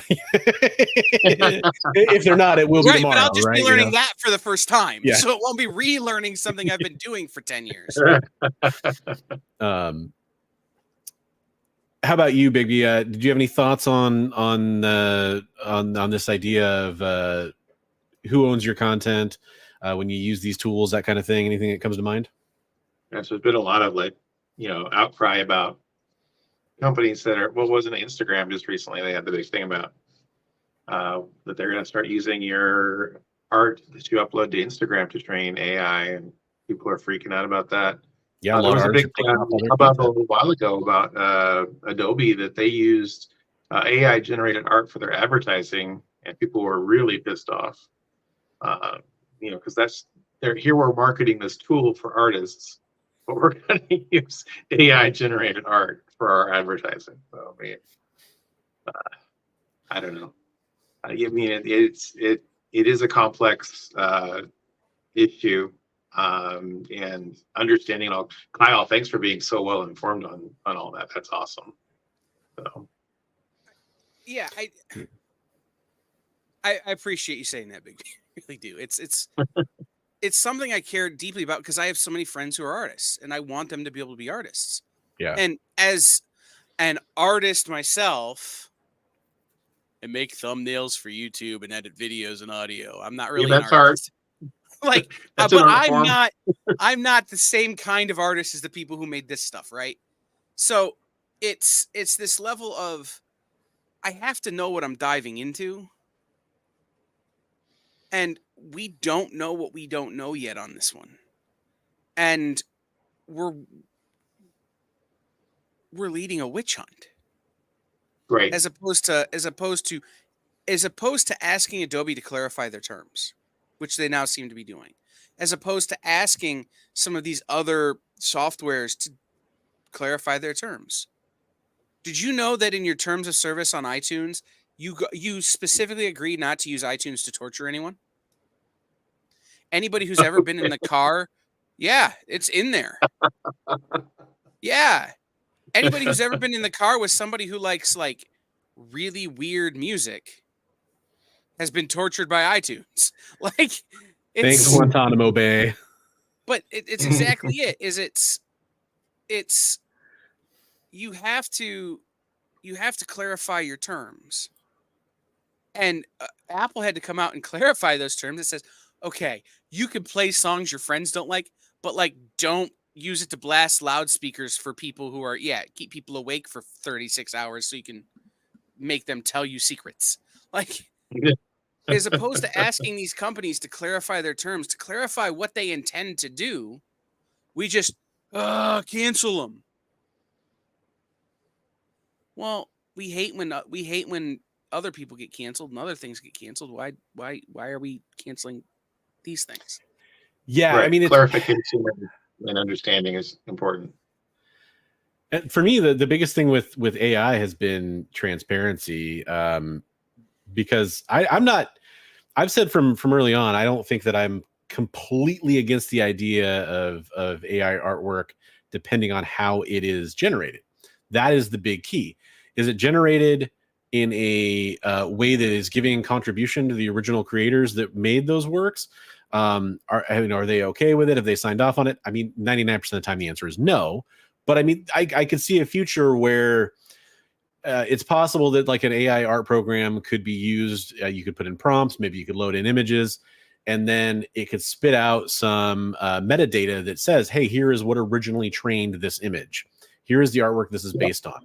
And if that's fully disclosed, am I saying that I'm going to love that artwork and I'm going to go after there and I'm going to support the heck out of it? Not necessarily, but I think there are ways forward that could use artwork, generative AI artwork, that are fully fleshed out, that could move us forward in this space.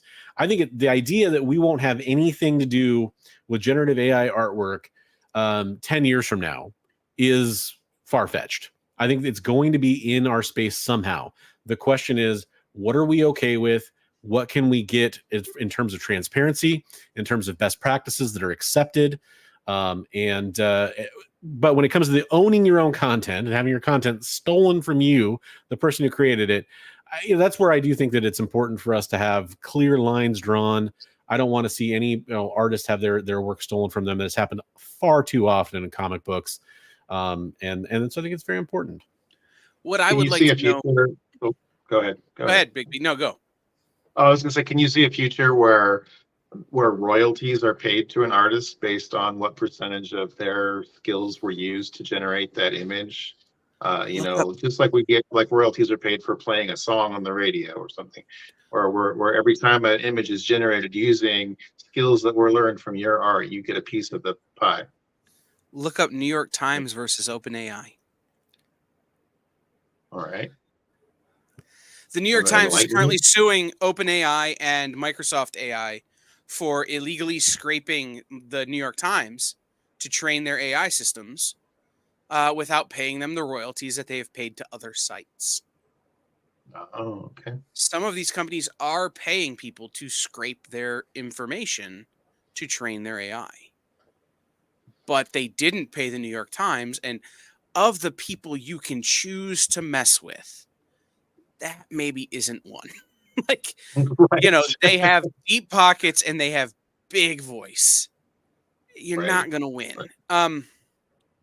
I think I can see a world where we're paying royalties to people. Like, in the same way that artists like Bob Dylan are selling their publishing to someone else because that sets their family up for 150 million years in terms of financial. I can see an artist like a Frank Miller, who we just talked about, coming to the end of his life and seeing the end of the road and going, you know what, if somebody's going to give me $1 billion to be able to use my art to train AI, and that will set my family up for life, that's going to be a very tempting offer. Yeah. Right. I think we're going to get to that point, but I think it's like some of the people in the chat have been saying, as long as it's labeled generative AI, created with AI, created artificially, and you know what you're getting when you look at it, I think there's room for that. I will say this, the AI generated George Carlin special is a monstrosity and an abomination, and the people who are responsible for that should be punished by firing squad. But like, it's not the same when somebody's drawing a picture of Batman, in my opinion. Right? Because anybody can go right now and draw a picture of Batman. I could draw a terrible picture of Batman on a piece of paper right now, and that's legal. Right. I can't say I'm George Carlin. Right. It's a different thing. So the other thing I think, not only were the jokes not funny, Leonard, they didn't even sound like jokes he would write. The other thing I think is interesting is Kamikaze's question. Mm-hmm. Is there a difference between using somebody's photo in your thumbnail or IG post or using an AIO app to make it for you? They are both appropriation of someone's work. I will say this, on the experience, I don't use AI for any of the thumbnails. And if I find out that somebody is, we're going to take those thumbnails down, and that person is probably not going to work for us anymore. However, I do use machine learning. I do tell, Procreate and Adobe Illustrator, I'm making a thumbnail, and these are the settings I want you to inherit. And so I can create backgrounds and I can create thumbnails much quicker because it is already starting to do that work for me. So we're in a gray area, distinction without a difference, or difference with minor distinction. And it's an interesting kind of it's an interesting conversation that we have to continue to have. For sure. So real fast, but before, there's something I just got to point out. So I think I have Comic Tropes to thank for this, by the way, because I know he shared my stream on X earlier. There are currently 311 of you watching over on X, which is fantastic. I really appreciate you doing that. We love having you here. If you want a chance to come win the giveaway over on one of the YouTube channels, we're streaming right now on 2 YouTube channels, one of which is called the EXP, which is the experience over on YouTube. Fantastic channel. I recommend following it. This is taking place in kind of the usual placeholder of our normal Devil's Advocate show we do every Monday. That's Kyle and I's show. And then every other Monday, Brian and I, Bigby up there, do a show called Best Coast Comics. And so this is kind of a weird confluence of those two things because Kyle couldn't be here for the normal time slot because he was at a wrestling event. And so we decided, hey, let's try doing something kind of cool here. If you're watching over there on X, come on over to one of our YouTube channels. It's Bronze Age Nerd or the EXP. And go ahead and get into that giveaway by doing hashtag Best Coast. We'd appreciate having you over here. And go ahead and sub up both channels while you're at it. We'd appreciate that. But the secret underlying happiness for me is that I've wanted to be on this show with you guys for a while now. Well, that's the cool thing. Like I've been like, hey, when can I come on with you and Bigby? When can I? And so one of the things that we might do again in the future is there was a topic that came up a while ago, and it's kind of one that's going to be a hard one to revisit. I definitely want to have a conversation with both of you offline about it. But we did the LCS health check. Ooh. And now there's a lot that goes into that, but I know Bigby has actually been an LCS owner in the past. He's owned a couple different LCSs. And I really want to at some point retackle that topic. It's one that's maybe we could frame it in a different light, that kind of thing. But I think it's something that we should talk about at some point. And that was actually the suggestion I originally was going to make. But I'm glad that we're all in the same virtual room here together, talking to everybody watching, having a good time talking about these stories. Even if they're tough stories, we're still having a nice conversation about it. So I still occasionally get people getting angry at me in the comments for that show. Yeah, it was probably our most heated one at one point. But it just means there's a passion there, and I think that's a good thing. Thanks, Jay. I'm glad that you think it's been a good show. I'm glad you're still sitting around watching it. Everybody's still in chat here. We're having a lot of conversations, so if I don't highlight your comments right away, don't worry. I definitely see them, and I get to them when I can, as you've been seeing me kind of bring them up in the chat. Hey, Jay, if you're still awake when we get off the air, call. Still got plenty to do. So, and in that light, I'm actually going to bring up our next topic. For many reasons. So let's. Bigby, Comic Journey. Just talk to my business partner. She has an Excel document full of them. Today she added, pushed me into a pool in my dreams to the list of reasons she's mad at me. That's hilarious. Oh, hey, Bronze, not only can people come over and win a free thing for the hashtag Best Coast, but also we have the Super Chat prizes as well, right? Yeah, I should mention that one more time. I'm gonna give myself the stage here. This is probably the last time I'll show off the books because I know people are watching the whole time. We're kind of like, hey, I've seen this before. I'm cool, but we'll show it off one more time because it's been a while. Before we do the drawing later at the end of the show, we are giving away some for people who have been kind enough to super chat. You can do that on either channel, by the way, and it'll, if you're watching on the EXP, it's going to go to the EXP. If you're watching on my channel, it's going to go to my channel. Either way, you're still eligible and entered to win the prize. Got Uncanny X-Men 184, first appearance of Forge, and a comic that goes, kind of in a way in my head because he was such a prominent character in the new season of X-Men 97. We got X-Men Adventures #1 as well. So these are the super chat prizes. If you super chat, for every $1 you super chat, you get a spot on the wheel, and you might win some of these comics or win these comic books. First appearance of Spider-Man in 2099 in continuity, at least. To me, it's the first appearance.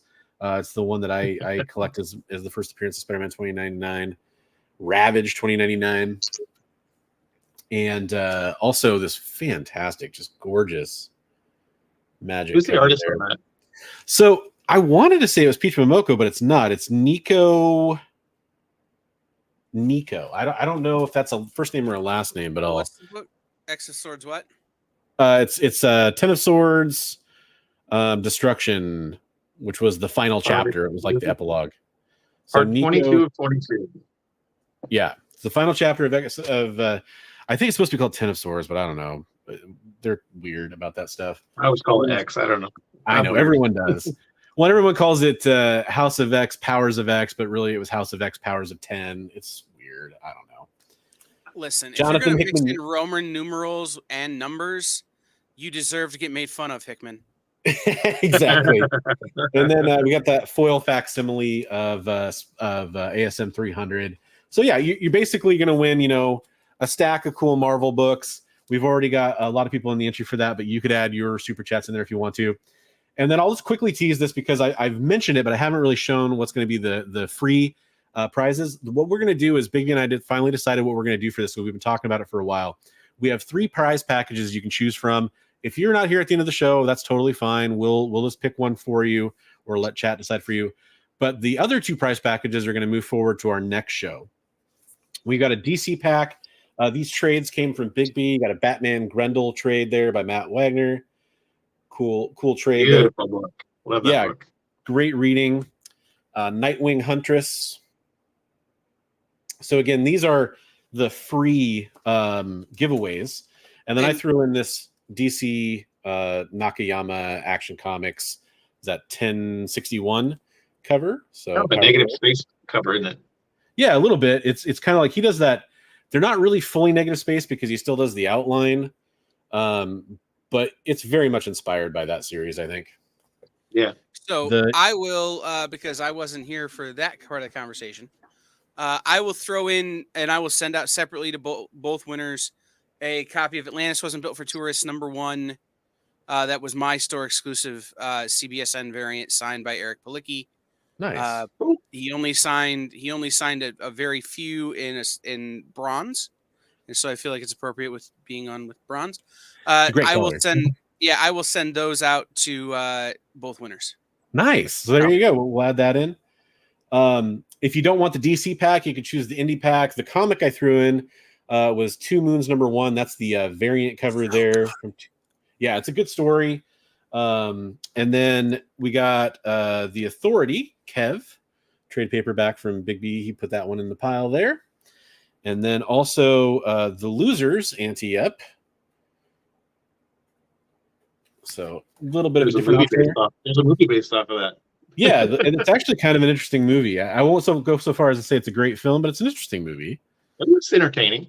It was entertaining. Yeah, that's a good way to put it. And then the last one for you Marvel fanboys, I happen to be one myself. I threw in the comic book. This is another one, 10 Lives of Wolverine or X Lives of Wolverine. Hulk 181 homage there. And then because the trades that Bigby gave us were the Incredible Hulk, Beauty, and the Behemoth from the House of Ideas. That's a nice little, thick trade paperback there with some good reading for you. And the Incredible Hulk, Dogs of War. And so, yeah, basically what's going to happen is if you're still in the show, when we draw the free winner from all the hashtag Best Coast, which hopefully you're typing into chat now if you haven't already, you get to choose either the DC the indie, or the Marvel. I wanted to give some different flavors for people to have to choose from, and whatever doesn't win goes forward to Next Best Coast Comics. Plus, you're also going to win those awesome comics that Kyle is sending to the cause as well. So definitely some fun stuff. So it's Nico Henrichon, Henrichon. Very cool. It's very cool art. Like I said, to me, it's reminiscent of Peach Momoko, but obviously not her same style. Beautiful. Nico was a co-writer on a lot of stuff with BKV, Brian K. Vaughan. Oh, okay. So multi-talented, not just an artist. Absolutely. I'm sorry, I'm still very large here, of course. And so I'm going to go ahead and change it back to that. And then I'm going to add in the next thing we're talking about. We don't have to spend a ton of time on this because we do want to go to our other topics. But it's something that I know Bigby and I spoke about, and we wanted to touch base on because we do have one additional piece of information. And also, it's a really big deal. I am watching the total go up as I'm getting ready to put this on the screen. Folks, if you like G.I. Joe, and I do, I'm a big G.I. Joe fan. The Kickstarter for the compendium set is going on right now. I know a lot of people were excited for this because G.I. Joe in collected format has been out of print for a while. It's been hard to get your hands on if you want to read some G.I. Joe. Even the digital copies, like the digital trades, have been, I think, unavailable as far as I'm aware on some of the platforms like Comixology and stuff like that for a while, or Kindle, whatever you want to call it these days. So this is available, and it has been extremely successful.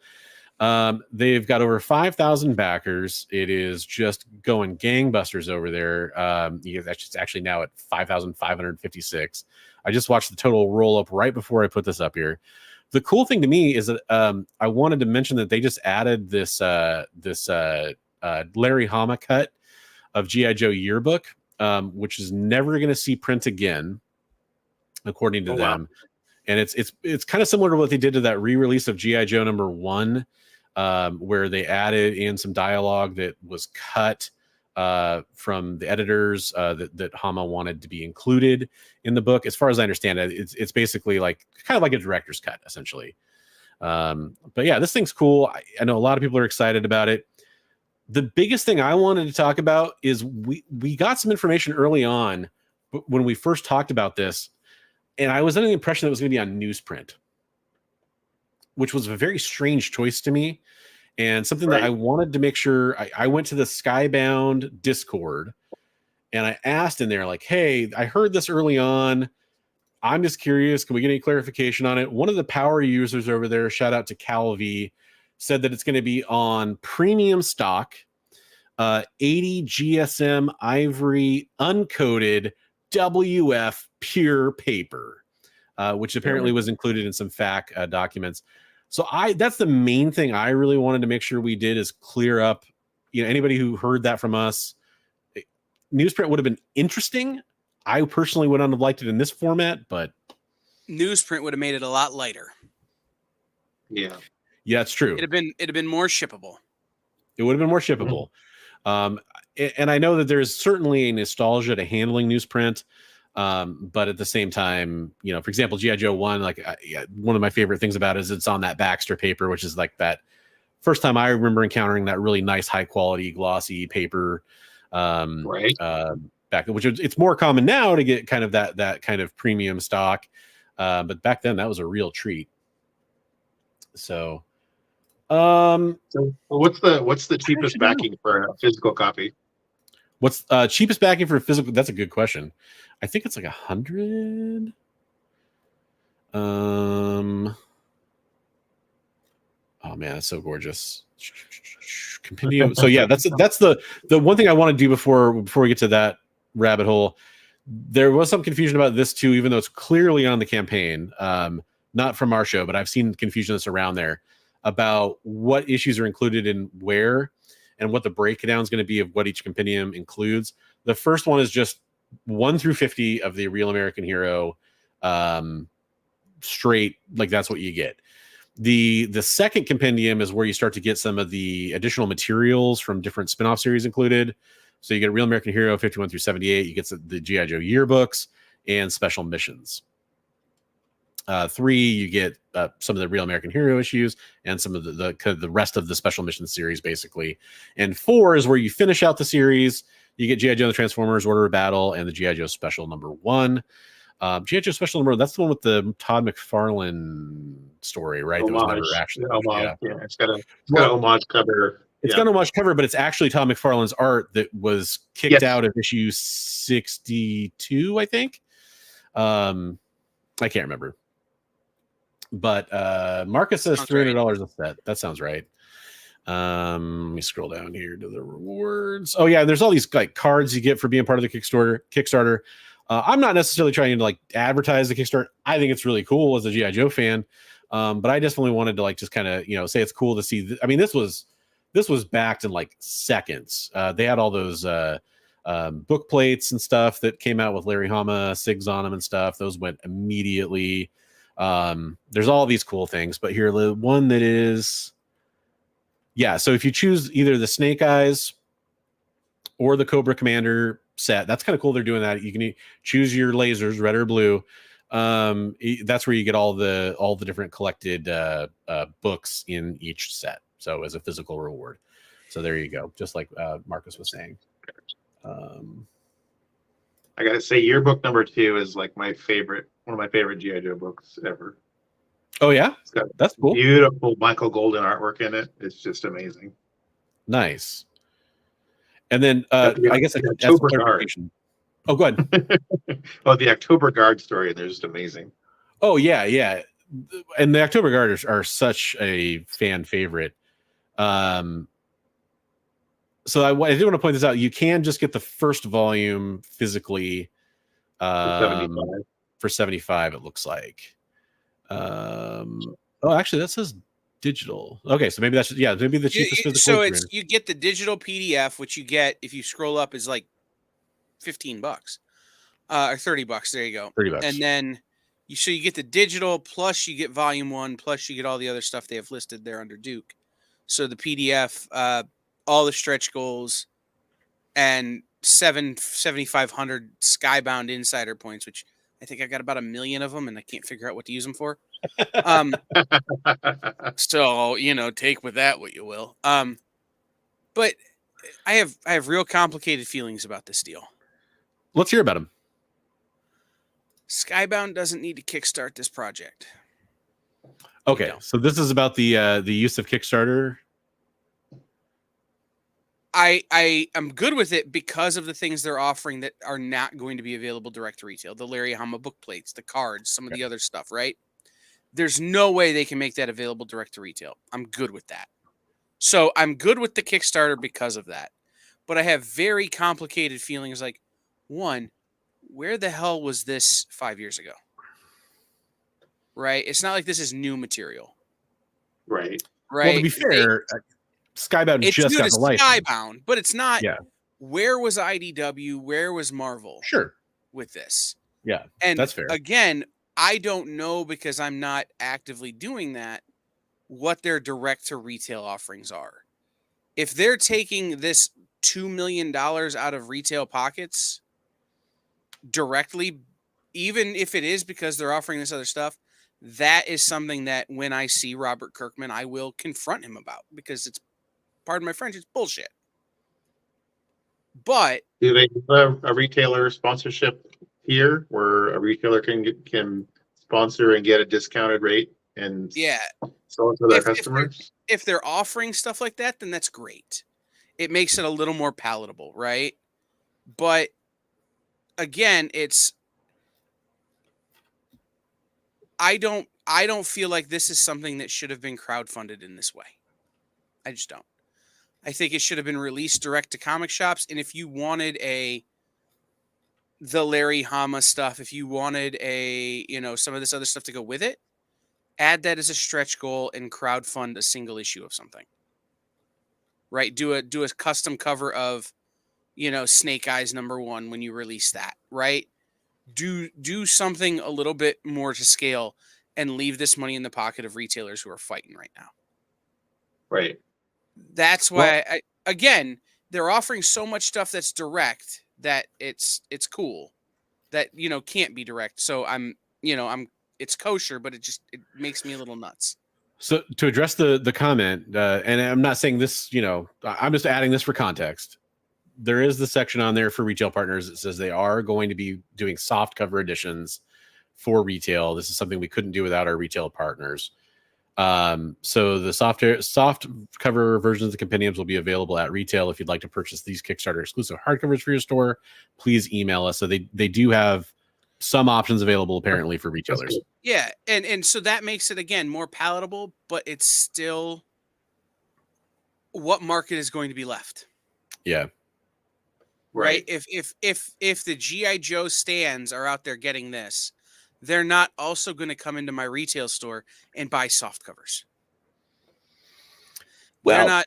Yeah, but there will be people that don't know about it that will want to, So what percentage of the market is left? Is it 10? Yeah. Is it 20? Is it what market research do you have, Skybound? Like, give me some data and it will make things better. But I've talked to other publishers at length about this. And again, it feels like Comic Dre says, it's Bush League. They are keenly aware of how hard it is right now for retailers. So to take $2 million out of the market, potentially, it just seems like a slap in the face to people who have been paying their bills for years now.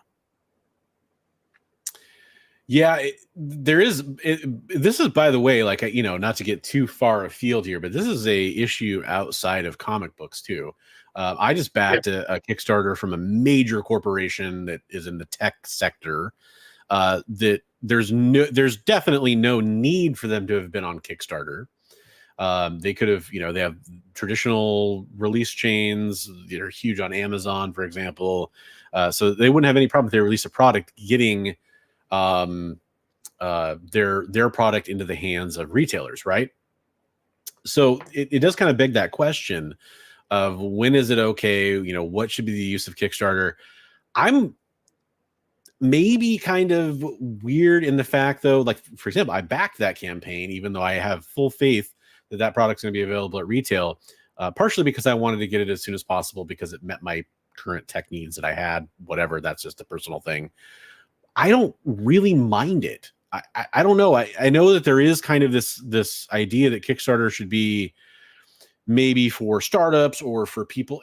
I get all that, but for me, it still doesn't bother me. Like, there's prominent comic book releases that come out on Kickstarter still to this day. I may have issues with how certain, Kickstarter campaigns are run, but at the end of the day, it doesn't bother me that they're on that platform. Because I do see it as a different type of distribution model where some of these things maybe are a little more niche and they do get to kind of immediately see, here's our order. We can kind of keep our margins tighter by not overproducing, that sort of thing. I kind of get it. And it is also sort of just this place where comic books are sold now. Like, it has become a huge part of the comic book space. Doesn't mean that I think it's perfect. I doesn't mean that I give them a blank check or anything like that. But it is something that I kind of have to recognize as being an acceptable model these days, for better or worse. And when we talk about taking $2 million out of the market, there are other campaigns that are live on Kickstarter right now for comic books, for people who are, we just had somebody on who's trying to break even, not trying to get rich, not trying to make profit, just trying to break even on a Kickstarter. Yeah. Right. So that is $2 million out of the market. Now, maybe the people who back this G.I. Joe book aren't going to back his. That's fine. Right? Like, I get that. It's not an entire $2 million out of the market. It's a portion. But it's making it that much harder for that guy to get his project funded. And because this is getting the press, this is getting the sponsored ads on Facebook and social media. This is getting the project we love, and it's on the front page of Kickstarter, and it's on. Whereas this other stuff gets buried.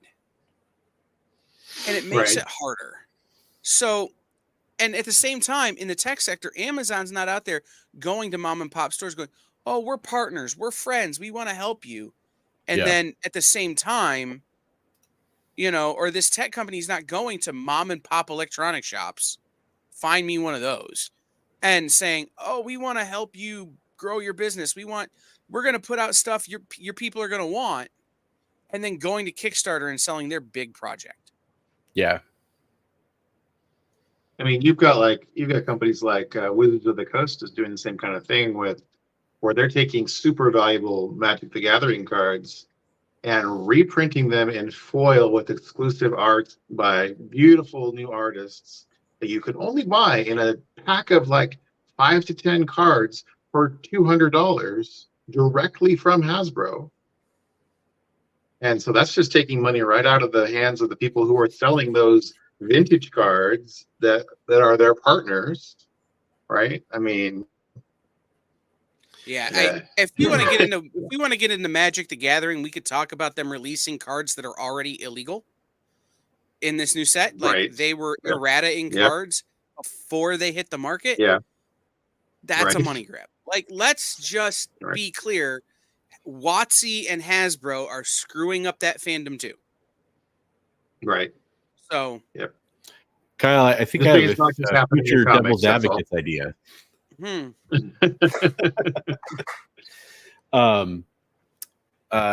fast, I'm gonna remove myself from the stream. I got a weird thing happen to my camera that for some reason happens sometimes. I'm gonna fix it in 2 seconds and be right back. You're gonna leave me alone with Kyle. What kind of chaos can we come up with? You guys kill each other? Yeah. Oh no, you're still alive. Okay, good. Whew. I was gonna say we're both retailers. We could talk about shared trauma. There's a bit of that. Absolutely. Absolutely. Do you have any good Steve Jeppy stories? Got some good diamond stories. I got some interesting stories. Oh yeah. Everybody.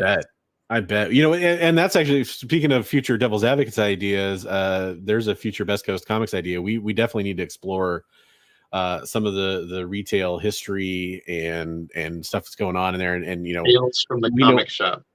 Yeah, and we know other people, you know, cough like Kyle, that could be guests too. That we have some stuff going on there. So one thing I just want to address, because there's several comments in the chat about this, and you know, it's kind of the general consensus. I know there's a lot of, you know, I stopped supporting crowdfunding projects as I've been burned a couple of times on getting the rewards. Company says I can't stand all those BS Hasbro crowdfunding campaigns either, which I assume you're talking about mostly the HasLab type stuff and some of the things that they do, like the Magic stuff there too. Berserker, very notorious campaign there as well, which is, you know, what was widely available after that. It is interesting too, because I think G.I. Joe is right now, it's on track from what I saw to be possibly the most successful comic Kickstarter campaign in history. I don't know how close they are, what the numbers are. I just saw some buzz about that earlier, so we'll be interested. I mean, because it still has plenty of time to go. You know, so we'll see where that ends up. But that is kind of interesting, is this idea of, you know, it's basically only halfway through. It's got 15 days left. It is interesting to think about this form of, you know, comic book salesmanship that's happening with Kickstarter, and I definitely understand people being frustrated with it not liking the platform. I think these publishers just view it as, this is another space we have to be, because that's where people get eyes on comic book campaigns, for better or worse. And I hope that there's alternatives to that, and that there's considerations for retailers that, you know, like Skybound's trying to do apparently, that happen. So that's my thought on it, I guess. Yeah, it's a way for them to go to direct to the consumer, bypassing the direct market. I mean, say what you will, but it is. And I really quickly, CJ, we agreed for about a minute. I only support first-time startups on Kickstarter. That is short-sighted. And there are a lot of people who are out there who make comics as their 5 to 9. Right? They're out there working a 9 to 5. They make comics as their 5 to 9. They can't spend all day selling comics. They can't sell enough comics to self-fund. So they go to crowdfunding, because that is their way of getting to their consumer. Right? It's the only way they can get to their consumer. They can't go to conventions because they can't take the time off their day job. They can't, you know, get into direct market because they can't print enough. They can't get into distribution because Diamond takes so much money from you. And these other companies won't even talk to you. So there is a level of creator who makes a very high quality book that can only get there from crowdfunding. And they might make 10, 12, 15, 20 comics this way. But it's the only way to do it. So I think only backing first timers and startups is very short-sighted. I understand the mentality, but it's more it just you just broaden just a little bit, buddy. By the way, we didn't mention this earlier. To go along with that, Mortal Biggie Shack is saying Alan's the only book I'd even back because I know him.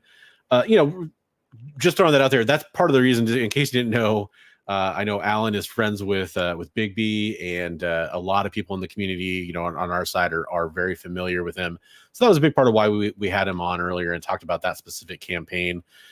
He runs in a lot of the same circles, and maybe it's just because you're that cheap. But I think for a lot of people, it was cool to see somebody we know, realizing one of their dreams. Just like for our first stream, we had Mickey on talking about his Kickstarter campaign. We had Swagglehouse on talking about his book. I mean, that was something I was very happy to see him have success with Sanity and everything that was happening with that. Whether you like the stories or not, whether you like the creators or not, I do think it is kind of cool to see people that are in this space, frankly, doing what I do, making comic books and seeing some success with it. I think that's pretty sweet. So I encourage that. I think we need more comic books, so I'm cool with that. There's another weird Wizards of the Coast connection right there. Nicky. Oh yeah, he's a writer for Dungeons and Dragons. You're right. I forgot about that. You're right. Oh, that's a good point, Jay. It's a great way to up to it. That's cool. That's good. It's a good point, Jay. So the next topics that I have, we got to come up with a name for this side of the show. In our show doc, I call it the Hollywood Highlight. I don't love that name, but it's kind of, we're talking about some of the things that are happening, reacting to things. Kyle loves trailers, so I'm sure he's going to love talking about the first item on the list. But we did want to talk about Venom 3, which is was it the Final Dance or the Last Dance? I forgot the subtitle on that one. Last Dance. Last Dance. What was that, Kyle? 3 Venoms too many. That's actually that's a good title. I would say 2 Venoms too many because for some weird reason, I actually guiltily enjoyed watching that first movie, and I don't know why. I think it's because I like Tom Hardy. They forgot to finish the CGI. I loved it till they forgot to finish the CGI at the end. But yes, it's now in order to watch any of these movies, I have to get altered. The second one it came out at a time where I really wanted to like it. Let's put it that way. I needed a win. I needed a comic book movie I could love, and I thought Woody Harrelson, that's as Cletus Cassidy, that's crazy. All right, let's go. Couldn't stand it. I absolutely hated that movie. Asked for my money back. Ask for your money back, Marcus. That would be a more interesting movie. I will give you that much. Isn't that just Magic Mike? Magic Mike, Lethal Protector. This trailer, so I won't go into crazy spoiler details. I think all this conversation will probably be okay for Kyle, I imagine, because I first of all doubt he cares. Am I okay? There we go. So I don't. I will go to the Dead Mall and see it at a matinee and pay $3.25. That includes popcorn and soda. There we go. What is going on in this trailer? Like, that is, to me, that it's got like a cool vibe, and I am tired of the cool vibe trailer. That's all you have to go on. And the big thing I think that everybody's focusing on, and because it is a pretty cool moment, is there's a venomized horse, right? Like that's the big visual. That's about all I got out of the trailer. Did you see the meme where it's like Venom 3 trailer just dropped? It's like shows just these keyboard clacking, just going crazy. It's like comic fans searching for Venomized Horse first appearance. Comic speculators, I'm sure. Yeah, right. Yeah, there was already some junk like that from this. This to me, Marcus's comment. This is why. What the heck is going on with Sony and their need to keep putting out these movies? I don't understand it. Look, I watched Madam Web.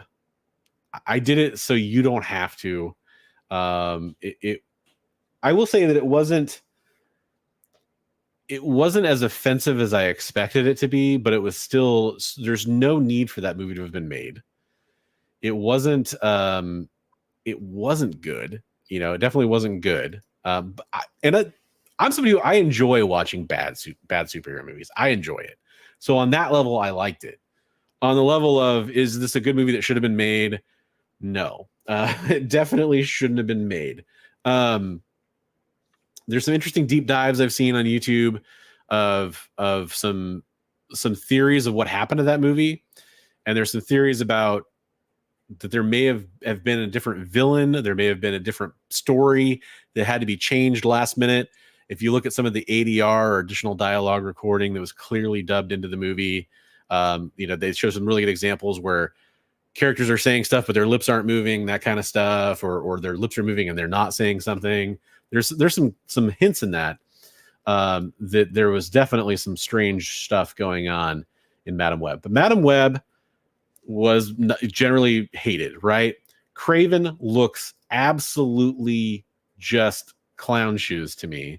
I have no desire to see Craven whatsoever. And despite liking the actor a lot that's playing Craven, this Venom 3, like Venom 2 was garbage. They had the what is it? Is the character named? It's not named. Oh gosh. The character from Friendly Neighborhood Spider-Man, who they were going to have a whole movie about. He's like a luchador inspired character. I want to say, is he in this movie? No, but they were going to have a movie just for him, and that got scrapped. Bad Bunny or whatever. Bad Bunny was involved, and that's who it was. But yeah, that movie got scrapped. I don't know, like, what is the deal with these Sony live action spider films? Like, Emuerto, thank you very much. I appreciate that. Sony has the one license. That's all they got. But if you have that one license, you could do so much better with it than they're doing. Well, but and at this point, the license is very narrow, right? Like, they only own certain versions of certain characters anymore because they sold so much of it back to Marvel. Thanks, Jay. So, like, they have a weird sort of range, like, that they're allowed to play in. Here's what I'm gonna advocate. I'm gonna start a Kickstarter that CJ is gonna back. CJ is gonna run my Kickstarter. We're gonna kickstart me seeing this movie. Kickstart you seeing a movie? Yeah, it's your first Kickstarter, so he's got to back it. The only way I'm going to see this movie and pay full price or even close to full price. I may, in fact, buy a ticket for another film and sneak into this. A Venomized Horse. Whoever came up with that, I'm going to find in a dark alley and pretend to be a Venomized Horse.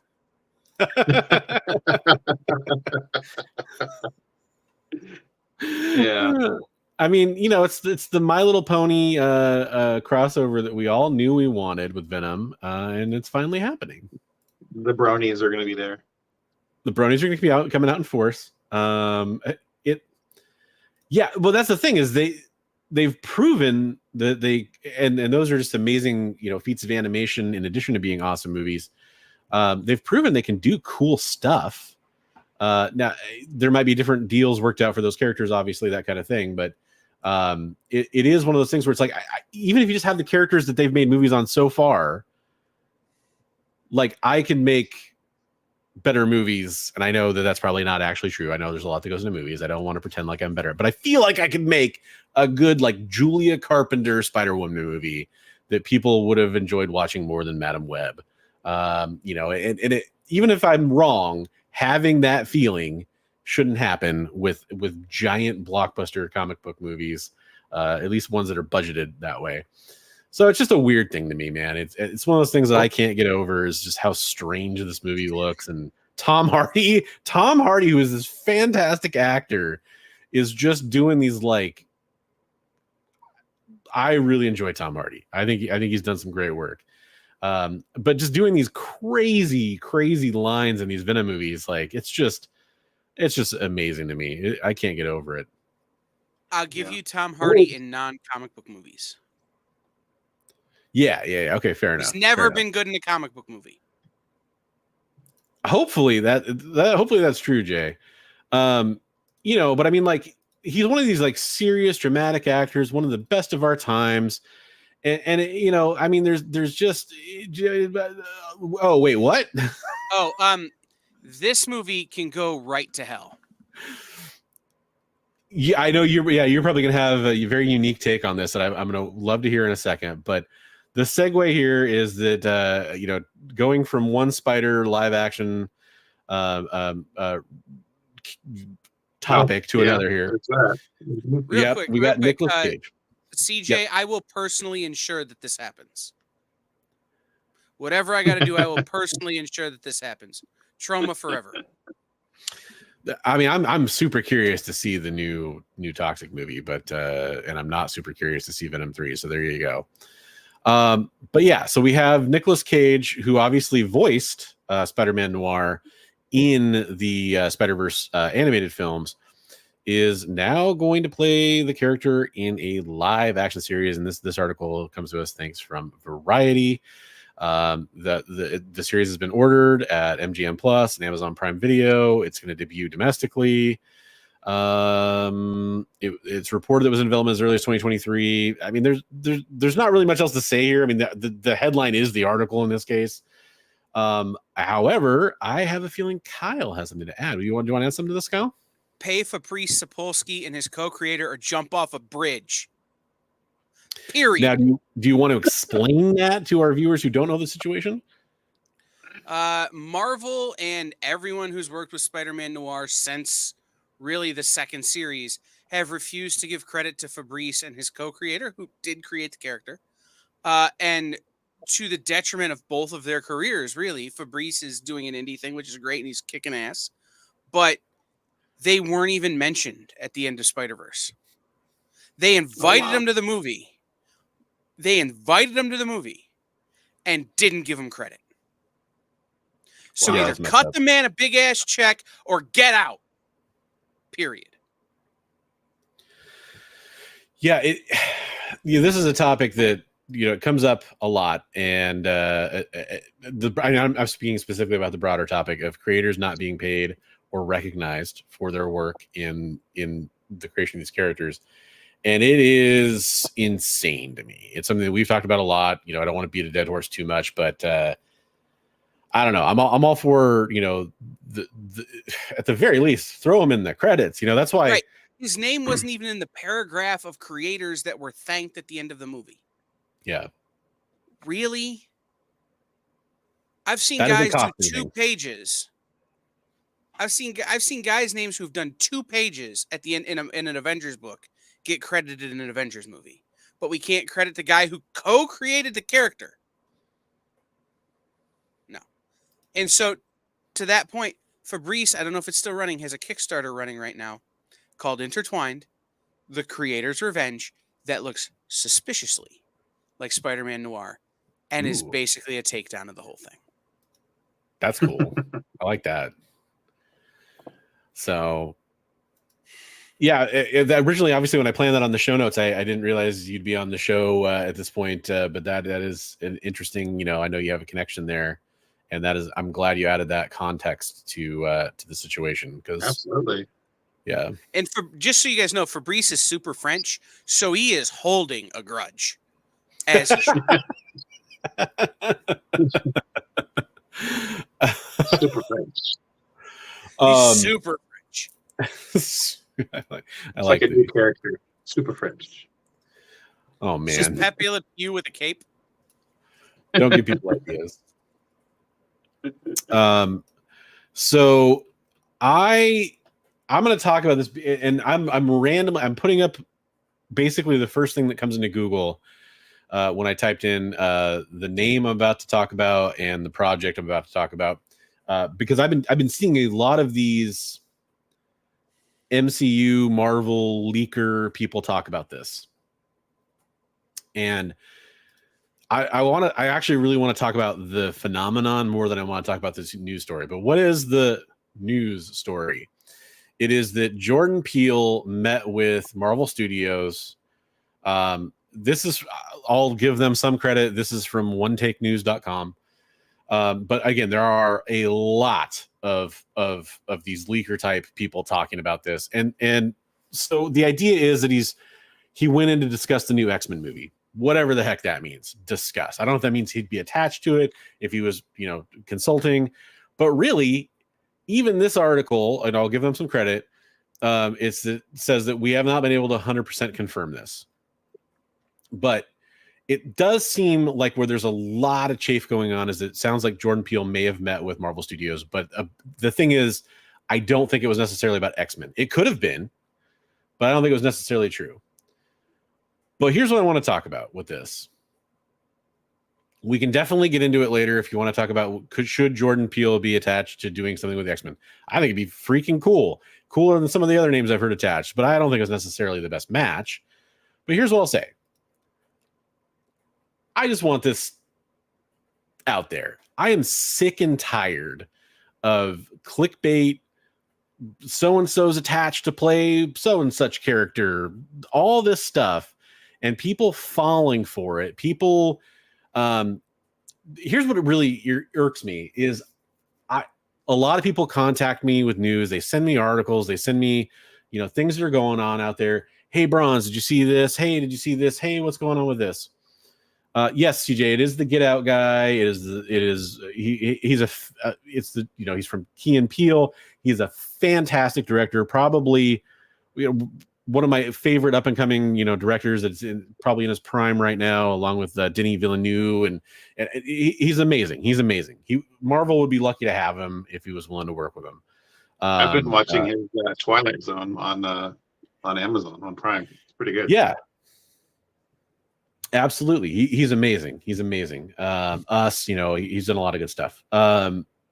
But this concept of this happening and the way that it's like just taken over, people sending these articles, hey, did you see this? Or them seeing them like, oh, so-and-so is going to play so-and-so. Oh yeah, according to who? Well, I saw it on Twitter or whatever. No, stop it. I tried to start a rumor like this. You did? Watching Welcome to Wrexham. They talk about how Rob McElhenney is in Deadpool Wolverine.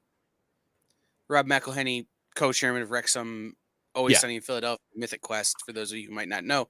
And I put that Taylor Swift is not playing Dazzler, it's Rob McElhenney.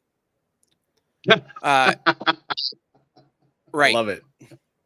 And I was hoping it would get more traction than it got, but I clearly don't have the social media reach I hoped I had. But I'm with you, man. I am mad, and yes, Method Man would be big angry if he doesn't get to play Bishop. I think that Jordan Peele is actually just going to play the new X-Men, Christmas Jackson Flaxen Waxen, who was also featured in the East West Shrine Game sketch from Key and Peele. Yeah. Look, I think Jordan Peele being involved with the MCU would be amazing. But I'm so sick of this phenomenon. I'm so sick of people believing it, passing it on. Now, the flip side is I love that people are passionate about comic books in any way, shape, or form, and that includes comic book movies. I love that. I absolutely love that. I know, for example, this is kind of originally kind of the tone of this conversation. I know Bigby has sent me things, before where hey, did you hear about, Giancarlo Esposito wanting to play Xavier, or, and it's great to get excited about these things. One thing that we were talking about was Bryan Cranston did an interview where he talked about how he wanted to play Mr. Sinister. And like, it's fun to have those conversations. Absolutely. And I don't mind this stuff, but for some reason, and this is maybe one of my things where this is my knee-jerk reaction, is every time I hear one of these things, I'm just like, it's not happening, like, and it just gets me every single time. And yeah, maybe I'm just a crotchety old man about it, but it every time it happens, it drives people, like speculators, crazy, like Taylor Swift is Dazzler, blah blah blah blah blah.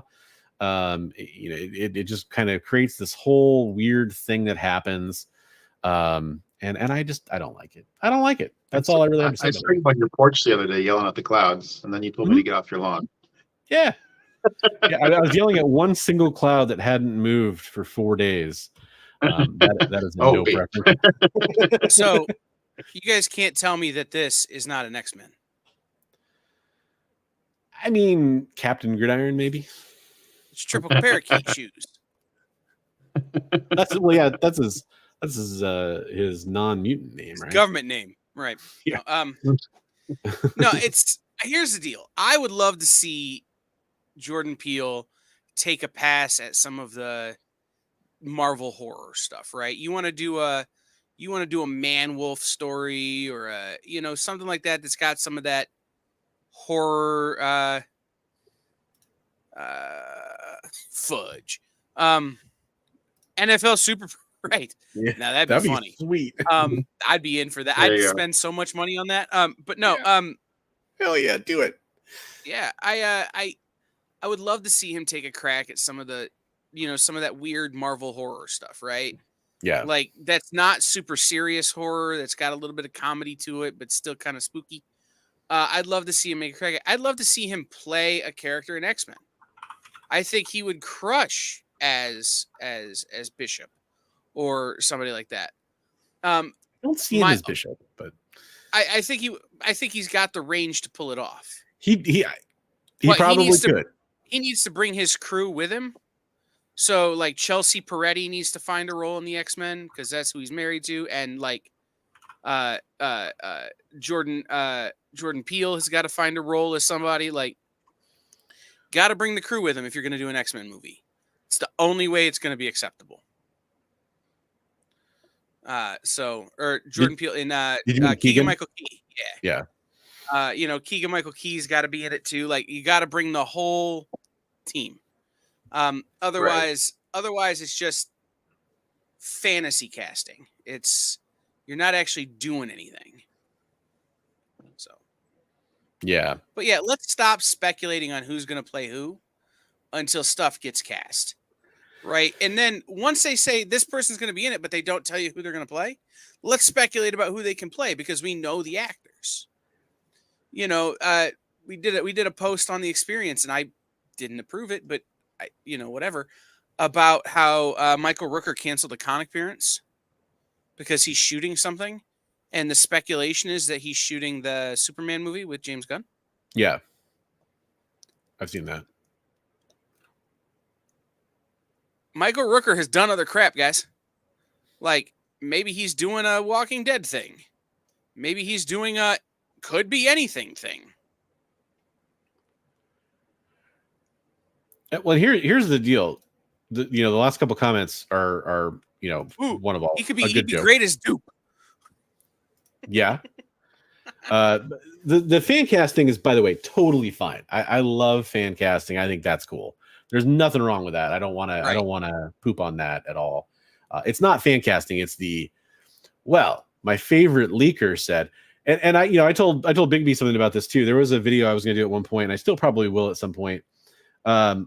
Where there was one of the leaker dudes that's out there in the space made up a fake leak and then revealed that it was a fake leak, just to kind of show everybody how reactionary they are to these things. And they were talking about it on Reddit. It was pretty fun, and it's something I want to talk about. It's not really topical anymore, and it's something I want to save for another video. But I mean, even some of these leakers they're straight out there, straight admitting that they are making this stuff up. Right. So keep that in mind. Right, I'm going to leak right here, right now, that I am playing the Blob in the X-Men movie. I've been working on my singlet body now for about 3 weeks, and it's not going well. McDonald's cannot produce enough Big Macs fast enough. Jay, it's funny you say that because I actually that's one of the things I said article today. Yeah, I saw that leak. Yeah.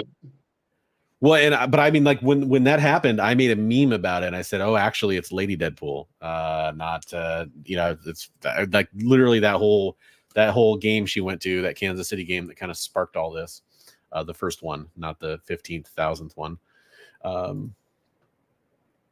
But yeah, let's see here. I want to make sure I get the giveaway page ready to go for our StreamYard giveaway, which is a nice friendly reminder to let you know you should all be getting ready for the giveaway by typing in the hashtag Best Coast into the chat. And we do have more stuff going on that we were going to talk about. One of those things is something that we have an announcement about, right, Bigby? We want to talk about the community art program we've been talking about. Yeah. And so one of the things we've been talking about at Best Coast Comics for a while now is that we wanted to highlight, things like what Alan's doing with his Kickstarter, for example. We also wanted to highlight community art. And what I mean by community is anybody who's like watching the show, right? If you're watching the show, you ever watch this show, you ever might watch this show, your friends recommended it to you, you're a YouTuber, you're on Instagram, you know, any of those kinds of people. You could work in comics. I mean, that's possible. We've had some viewers that work in comics before. We've had Eisner nominated people watching the show earlier tonight who are in the comments. So it's possible. Go ahead and make your art.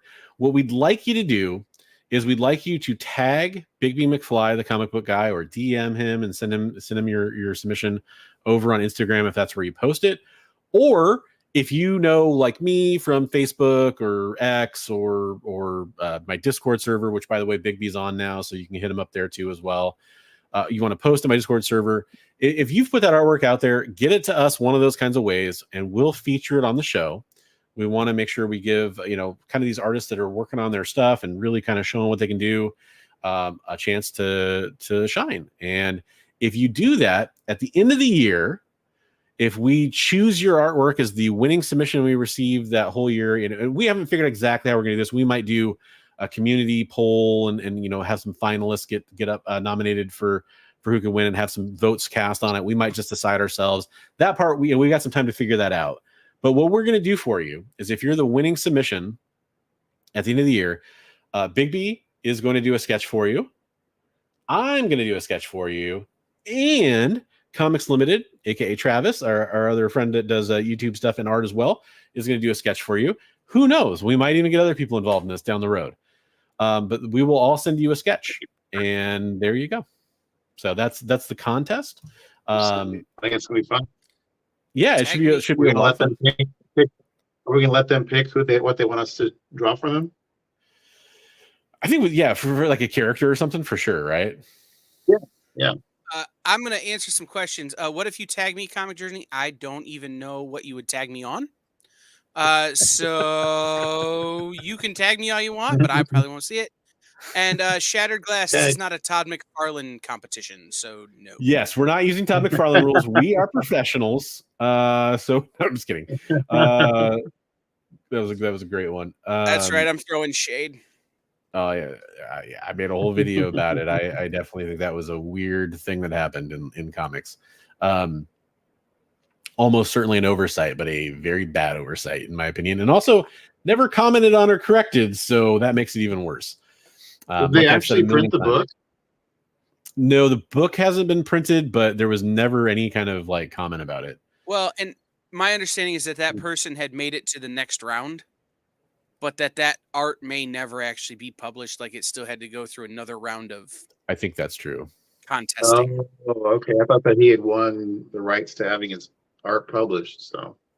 Yeah. That's well, good. he definitely was a finalist or whatever, so I guess it's still technically possible. But yeah, it's a weird thing. So we've future. Oh, go ahead. Can I respond to another? Leonard, We're not going to speak about that here. We will never speak about that here, and we can keep it out of the comments, please. Yeah, it's something that on a different channel that you might be watching on might be addressed someday, but probably not anytime soon. Not on the EXP. Yeah, right, for sure. I know what you're saying. And I'm somebody who wants a lot more concrete information on that before I talk about it.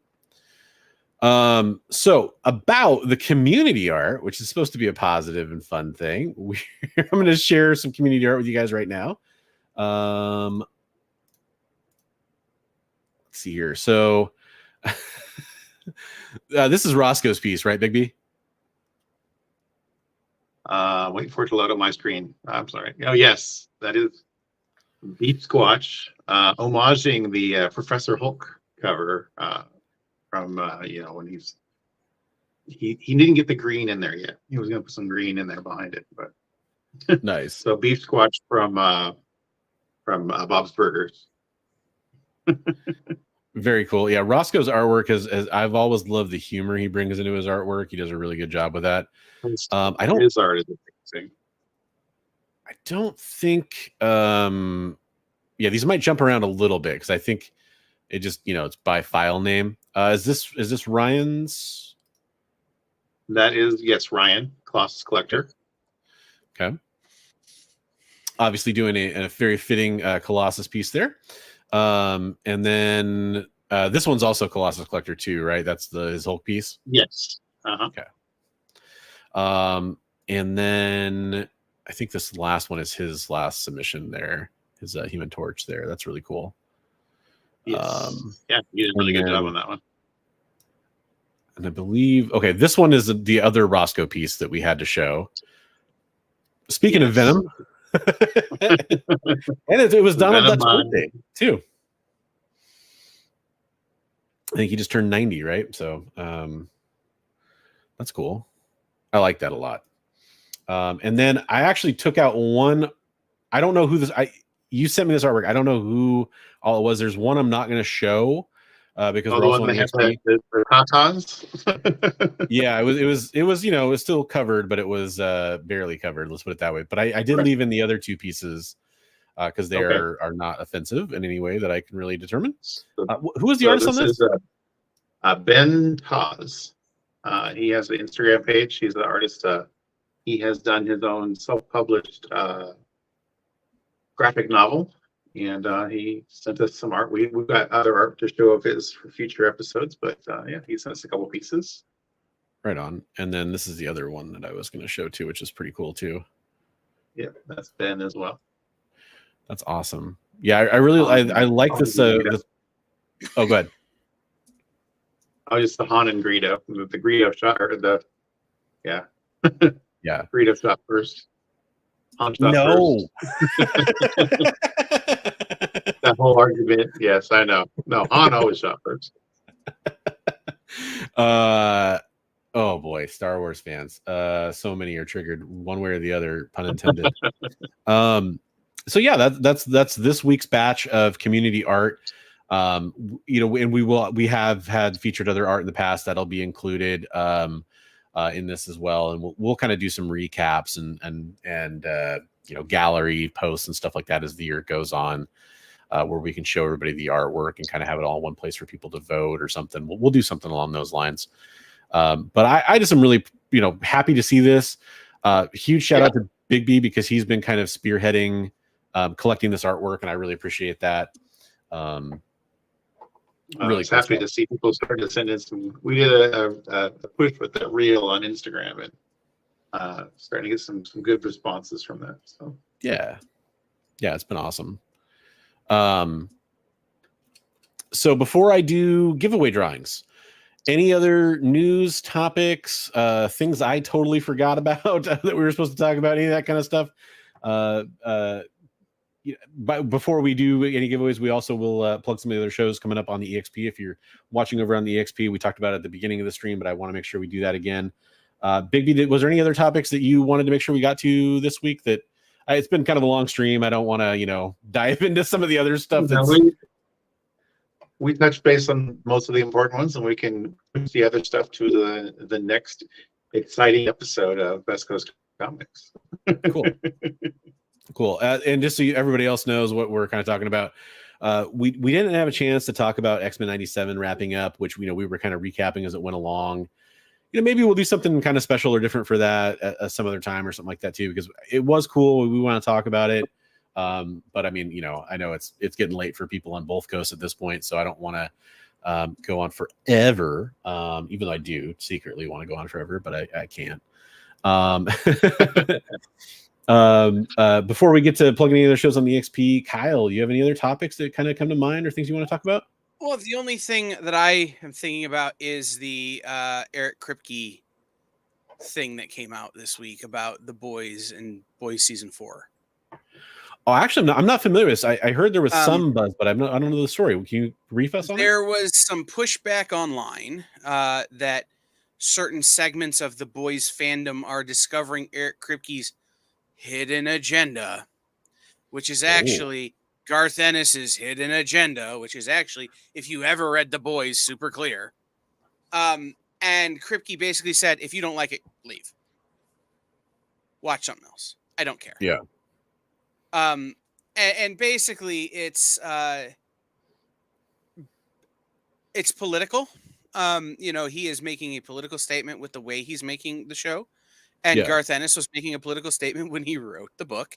And it's always been a book that's about a political statement. And, it's a basically Eric Kripke saying, if you don't like it, don't watch. I don't care. It doesn't matter.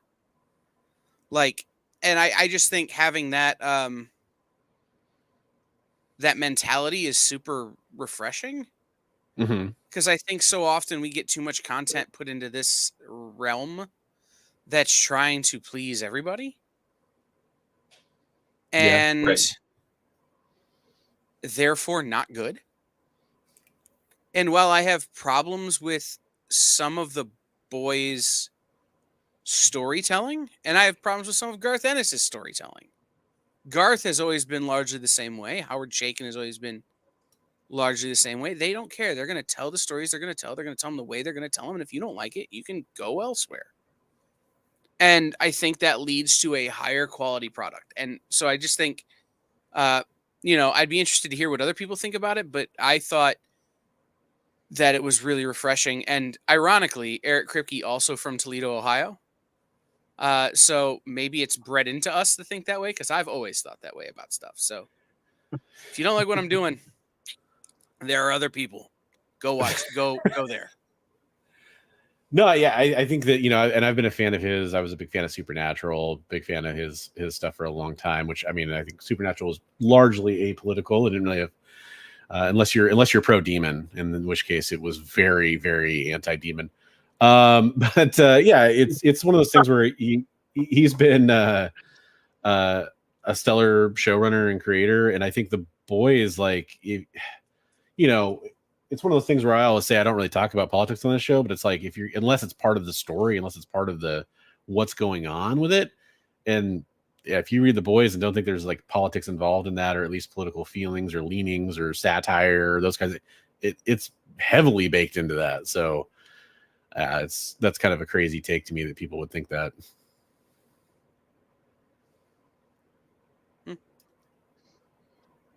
That's kind of my quick thought. I mean, I completely agree. It's not for everybody, and I'd say The Boys is not for everybody in many different ways. But if you don't like it, I mean, there's plenty of other stuff to watch for sure. And at the same time, I do like that there are that's the point of art, is to challenge our horizons and our expected notions, and there's room for that for sure.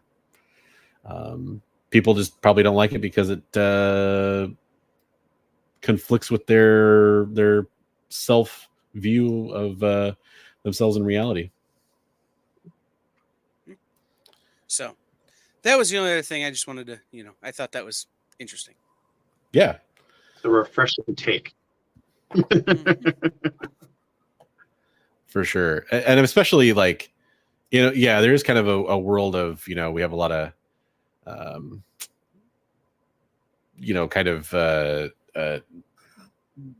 altering things to make sure that they conform to expectations and all that kind of stuff, or they're acceptable for everybody. I mean, that's actually one of my biggest complaints about the MCU is I feel like they shoot for the lowest common denominator, and I wish they would kind of sometimes stick harder to the stories and the points, that are indicated in the original storylines. So definitely feel that. Well, all that said, we got some giveaways to get to. If you're interested in doing the super chat giveaway, it's been a minute since I've talked about it. However, it is still up here. The wheel is still going.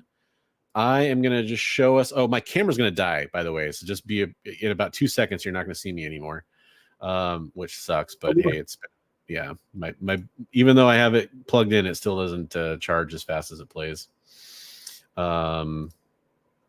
But here's the wheel on that. We got everybody on there. You can still hear me, right?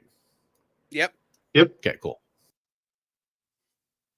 Now we can't because you took yourself out of the room, bro. That's right. There you are. Yeah, there you go. There we go. Sorry, I hit the wrong button. But yeah, this is everybody on the wheel. I got all your super chats in here. So this is your last chance to get a super chat in if you want to win that prize pack. With the 2099 comics and the first appearance of Forge and Next Man Animated 1 and some fun stuff in there. So I'll give you a couple more minutes on that. Not even a couple more minutes. I'll give you like another minute because there's a slight delay to get your super chat in. And then essentially, if you don't get that in the next few seconds, you are going to miss out. And one of these fine people will win those comic books. And then we're going to do that drawing for the freebies. Yeah, I'm always the voice in the sky. There's a lot of people that would prefer if my show was voice only anyway. So I'm just making those people real happy right now. What's the phrase? I've got a face made for radio. Right. Yeah. Well, hey, while we're waiting for my camera to recharge for an extra couple minutes so I can show off the prize pack to whoever wins the freebies, and we wait for somebody to get their super chat in if they want to. Do you want to tell us about what shows we have coming up on the EXP this week, Kyle? We have shows. Lots of them. Tomorrow I was distracted trying to get into super chat on my own other account. Okay. Anyway, no, but it's okay. My credit card got declined. So there we go. Perfect. Yep, I probably should have paid that. Tomorrow at 7, Jay, Jen, and I will be reading Comics Review Minute to Skim It. We take an hour and we tell you about cool comics that are out this week. I don't know what I'm reading yet. Jay already has his books in, so I'm sure he picked all the good stuff. Then after that, Mint Hunter Comics has a live sale.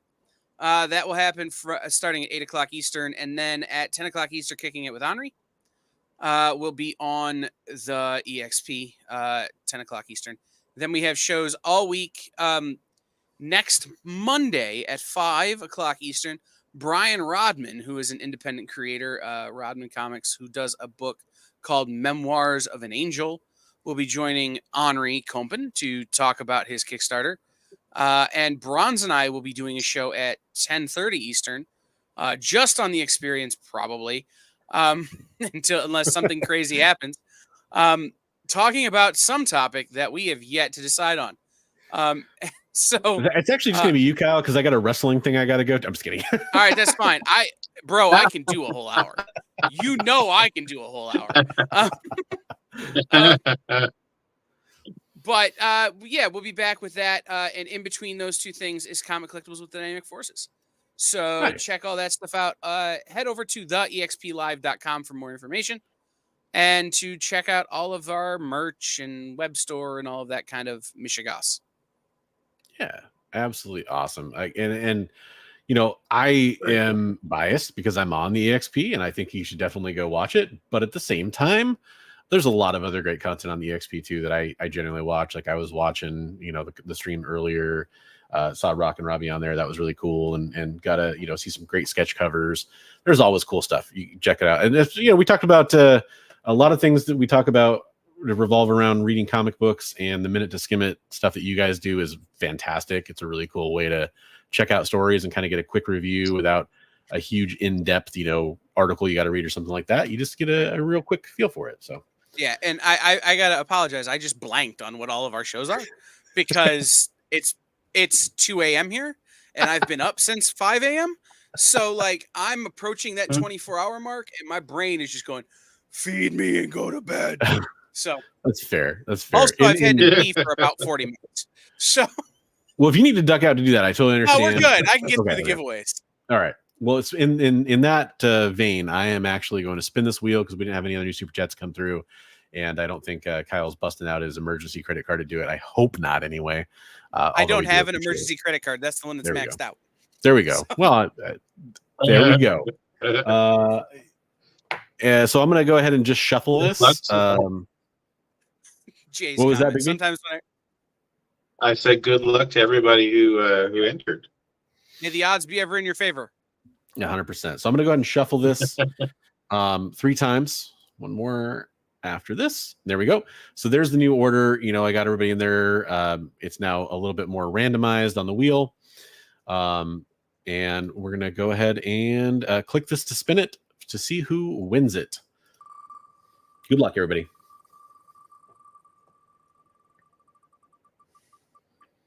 Oh. Is that going to be Milton? Yeah, Milton splashed the pot with that $20 super chat, so congratulations to him. Luckily, Milton, I already have your shipping information, unless something has changed, in which case, update me. I'll probably email you because I have your email address and get you that prize package mailed out to you. Congratulations, Milton Stapler. You won some awesome comic books. Thanks for the support. You know, we really appreciate that. Something we're going to be regularly doing on the show going forward to kind of, you know, help earn some money for the show. Yeah, this should be really fun. I know that we're going to have some cool stuff planned coming up. And then I'm going to see if I got a couple minutes left on my camera now that it's been charging. See if I can't show you my face for a minute while we do the other giveaway. I got to deactivate, reactivate. Am I good to go? Oops, there we go. Okay. So, hello, everybody. I'm no longer a voice.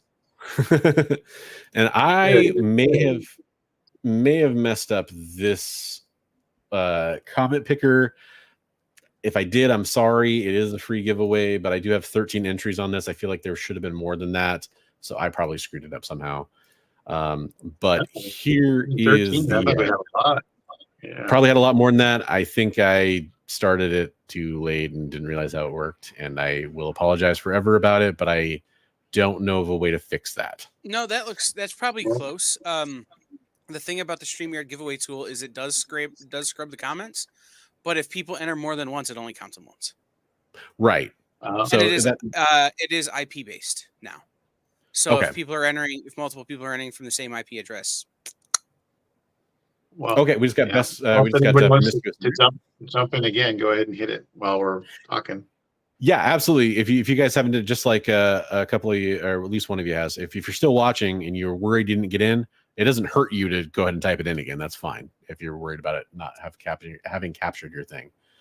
Yeah, and I probably messed it all up. I didn't realize until it was far too late to do anything about it. But anyways, I can only apologize so much. But it is free comic books, and like I said, 2 of those 3 prize packages are going to move forward to the next show. Plus, we'll add in a new prize package. So there'll be future chances to win this stuff. Okay, with that said, I think we've given this plenty of time. So I'm going to go ahead and draw the winner here. And then we'll see if they're in the chat. We'll let them pick out their prize. If not, we'll pick it out for them.